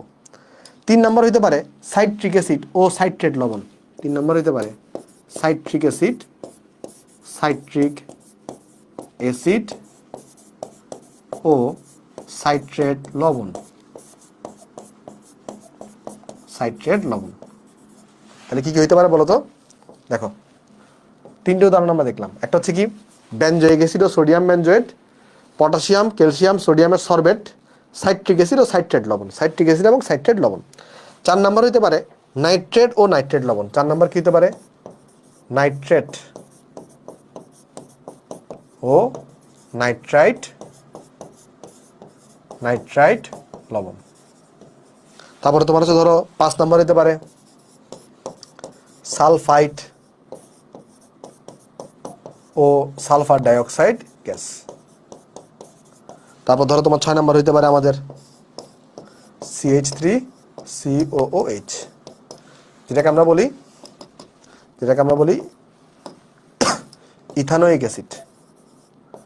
ইথানোয়িক অ্যাসিড বা এটাকে আমরা অ্যাসিটিক অ্যাসিডও বলতে পারি। এটাকে আমরা অ্যাসিটিক অ্যাসিডও বলতে পারি। আর 7 নম্বর হতে পারে হচ্ছে আমাদের প্যারাবেন। 7 নম্বর হতে পারে আমাদের প্যারাবেন। তাহলে এইগুলা একটু তোমাকে মুখস্থ রাখতে হবে যে কোনটা কোনটা অ্যান্টিমাইক্রোবিয়াল এজেন্টের উদাহরণ, কোনটা কোনটা অ্যান্টিমাইক্রোবিয়াল এজেন্টের উদাহরণ। এই জিনিসটা তোমাকে একটু মুখস্থ রাখতে হবে, ঠিক আছে? কোনটা কোনটা অ্যান্টিমাইক্রোবিয়াল এজেন্টের উদাহরণ, এগুলো তোমাকে একটু মুখস্থ রাখতে হবে। দেখো তোমার দেখবা পড়তে পড়তে মুখস্থ হয়ে গেছে, এগুলো একদিনে মুখস্থ রাখার দরকার নাই, বাট তুমি দেখবা পড়তে পড়তে তোমার মনে থেকে গেছে, বুঝছো? দেখবা পড়তে পড়তে এগুলো তোমার মুখস্থ হয়ে গেছে। আমি তোমাকে একবার দুবার পড়াই দিই। দেখো একটা কি আছে সোডিয়াম বেনজোয়েট ও বেনজোইক অ্যাসিড। দেখো প্রথমে আছে হচ্ছে আমাদের সোডিয়াম বেনজোয়েট ও বেনজোইক অ্যাসিড, ঠিক আছে? সেকেন্ডে আছে হচ্ছে আমাদের পটাশিয়াম ক্যালসিয়াম এবং সোডিয়ামের সরবেট। থার্ডে আছে সাইট্রিক অ্যাসিড এবং সাইট্রেট লবণ। ফোর্থে আছে আমাদের নাইট্রেট এবং নাইট্রেট লবণ। ফিফথে আছে সালফাইড এবং SO2 গ্যাস। এরপর আছে ইথানোয়িক অ্যাসিড বা অ্যাসিটিক অ্যাসিড। এরপর আছে 7 নম্বর আছে প্যারাবেন। একটু করে মনোযোগ দাও, মনোযোগ দিয়ে দিবা। সেটা হচ্ছে যদি তোমাকে বলে ভিনেগার, দেখো একটু করে আমি দেখাই দিয়ে আসো। ধরো তোমাকে বললো ভিনেগার জিনিসটা কি? তোমাকে যদি বলে ভিনেগার এটা মানে হচ্ছে 6 থেকে এখানে 10% অ্যাসিটিক অ্যাসিড থাকে। দেখো যদি তোমাকে কোয়েশ্চনে শুধুমাত্র অ্যাসিটিক অ্যাসিড বা ইথানোয়িক অ্যাসিড দেয়, যদি তোমার কোয়েশ্চনে শুধুমাত্র অ্যাসিটিক অ্যাসিড বা ইথানোয়িক অ্যাসিড দেয়, কোনো ধরনের পার্সেন্টেজ না দেয়, তাহলে কিন্তু সেটা কৃত্রিম ফুড প্রিজারভেটিভস। যদি তোমাকে শুধুমাত্র এটা দেয়। বাট তোমাকে যদি ভিনেগার দেয়, ভিনেগার কিন্তু প্রাকৃতিক ফুড প্রিজারভেটিভস। তাহলে কি মনে রাখবা? ধরো তোমাকে দিল শুধুমাত্র অ্যাসিটিক অ্যাসিড, তাহলে এটা কিন্তু কৃত্রিম ফুড প্রিজারভেটিভস। আর তোমাকে যদি ভিনেগার দেয় যেখানের মধ্যে অ্যাকচুয়ালি 6 থেকে 10% কি আছে? ইথানোয়িক অ্যাসিড আছে, CH3COOH আছে, এটা কিন্তু ভাই প্রাকৃতিক ফুড প্রিজারভেটিভস। এই দুটা জিনিস মনে থাকবে না? বলো তো একটু করে, এই দুটা জিনিস কি মনে থাকবে? হ্যাঁ, সরবেট হচ্ছে এক ধরনের যৌগ, আমি দেখাই দিব, সরবেটের আমি সংকেত দেখাই দিব। বাট জিনিসগুলো দেখো, বোঝার চেষ্টা করো। যদি তোমাকে শুধুমাত্র ইথানোয়িক অ্যাসিড জিজ্ঞেস করে, কোনো পার্সেন্টেজ না দেয়, তাহলে কিন্তু সেটা কৃত্রিম ফুড প্রিজারভেটিভ। বাট তোমাকে যদি কি দেওয়া থাকে, পার্সেন্টেজ সহ দেওয়া থাকে 6 থেকে 10% ইথানোয়িক অ্যাসিড, তাহলে কিন্তু সেটা প্রাকৃতিক হবে, সেটা কিন্তু তোমার কি হবে না? কৃত্রিম হবে না। এই জিনিসটা একটু করে মাথায় রাখবা। এখন প্রত্যেকটা থেকে আমরা একটু ইম্পর্টেন্ট পার্টগুলো আমরা একবার এক নজরে দেখে নিব, যে প্রত্যেকটা থেকে আমরা ইম্পর্টেন্ট পার্টগুলো চলো একটু করে দেখে আসো। কি কি ইম্পর্টেন্ট পার্ট আছে দেখো। প্রথমে আছে আমাদের এই যে সোডিয়াম বেনজোয়েট ও বেনজোইক অ্যাসিড। এটার সঙ্গে কিরকম? দেখো এগুলো আমরা জৈব যৌগ তোমাকে পড়াবো ডিটেলসে। বেনজোইক অ্যাসিড দেখতে এরকম হয়ে থাকে। দেখো বেনজোইক অ্যাসিড এটা দেখতে, এখানে এটা বেনজোইক অ্যাসিড দেখতে এরকম হয়, এখানে কোনো হাত বেরোবে না। এটা হচ্ছে বেনজোইক অ্যাসিড, হচ্ছে সোডিয়াম বেনজোয়েট। ওকে, দেখো তাহলে বেনজোইক অ্যাসিড দেখতে কিরকম? এই যে জাস্ট বেনজিন থাকবে, উপরে COH থাকবে, তাহলে হচ্ছে এটাকে আমরা বলি বেনজোইক অ্যাসিড। এটা হচ্ছে বেনজোইক অ্যাসিড, এটা বেনজোইক অ্যাসিড। আর এটা আছে সোডিয়াম বেনজোয়েট, যদি CON থাকে এটাকে আমরা বলি সোডিয়াম বেনজোয়েট। তাহলে এগুলো কি হিসেবে কাজ করে? অ্যান্টিমাইক্রোবিয়াল এজেন্ট হিসেবে কাজ করে। এই যেখানে লিখছে সোডিয়াম বেনজোয়েট হলো বেনজোইক অ্যাসিডের লবণ, সংকেত টঙ্কেত এখানে দেওয়া আছে, বাট এত কিছু পড়া লাগবে না। যেটা পড়া লাগবে সেটা হচ্ছে মনে রাখবা এখানে কি কি পড়া লাগবে আমি তোমাকে একটু করে বলি। দেখো ধরো কিছু খাবার আছে না, প্রক্রিয়াজাত খাবার, যেমন কি খাবার আছে দেখো, চানাচুর, চিপস, তারপর বিভিন্ন ধরনের পনির, সালাদ, বিভিন্ন ফলের আচার, মানে যেগুলো টমেটো সস, মানে যেগুলো হচ্ছে কি বলতো প্রক্রিয়াজাত খাবার। যেগুলো কি খাবার? প্রক্রিয়াজাত খাবার। যেগুলো হচ্ছে প্রক্রিয়াজাত খাবার, যেগুলো হচ্ছে কি খাবার? প্রসেসকৃত খাবার বা প্রক্রিয়াজাত যে খাবারগুলো আছে, এই প্রক্রিয়াজাত খাবারগুলোকে তুমি যদি কি করতে চাও, সংরক্ষণ করতে চাও, প্রক্রিয়াজাত যে খাবারগুলো আছে এই প্রক্রিয়াজাত খাবারকে সংরক্ষণ করার জন্য তোমার এই দুইটা জিনিস ব্যবহৃত হয়। তাহলে এরা কোথায় ব্যবহৃত হয়? প্রক্রিয়াজাত খাবারে। অর্থাৎ প্রক্রিয়াজাত খাবার কারা? চানাচুর, চিপস, পনির, সালাদ, এগুলো হচ্ছে প্রক্রিয়াজাত খাবার। আরেকটা জিনিস এটা খুবই গুরুত্বপূর্ণ, সেটা হলো এই সোডিয়াম বেনজয়েড এবং বেনজয়িক অ্যাসিডকে কত মাত্রায় ব্যবহার করা যায়, সর্বোচ্চ কত পার্সেন্ট ব্যবহার করতে পারবা? সর্বাধিক মাত্রা হইল 0.1%। মানে এর বেশি তুমি ব্যবহার করতে পারবা না, শুধুমাত্র তুমি 0.1% ব্যবহার করতে পারবা। আর এই অ্যান্টিমাইক্রোবিয়াল এজেন্টগুলো আসলে অ্যাকচুয়ালি এই যে বললামই তো, অম্লীয় পরিবেশে ব্যাকটেরিয়া বেঁচে থাকতে পারে না, তাই এদের কার্যকারিতা কিন্তু 4.5 এর নিচে থাকে। ঠিক আছে? তাহলে এই তিনটা পয়েন্ট এই জায়গাটা থেকে মনে রাখবা। তাহলে বেনজয়িক অ্যাসিড এবং সোডিয়াম বেনজয়েড থেকে তিনটা জিনিস মনে রাখবা। একটা হচ্ছে এটাকে কোথায় ব্যবহার করা হয়? প্রক্রিয়াজাত খাবারকে সংরক্ষণ করার কাজে। প্রক্রিয়াজাত খাবার কারা? চিপস, চানাচুর, পনির, সালাদ, ফলের আচার, এরা। দ্বিতীয় কথা মনে রাখবা, এটাকে কত পার্সেন্ট ব্যবহার করা যায়? সর্বোচ্চ 0.1%। তৃতীয় কথা মনে রাখবা, এটা কত পিএইচ এর নিচে কাজ করে? 4.5 পিএইচ এর নিচে কাজ করে থাকে। তো এইগুলা থেকে তুমি এতটুকু একটু মনে রাখলেই চলবে।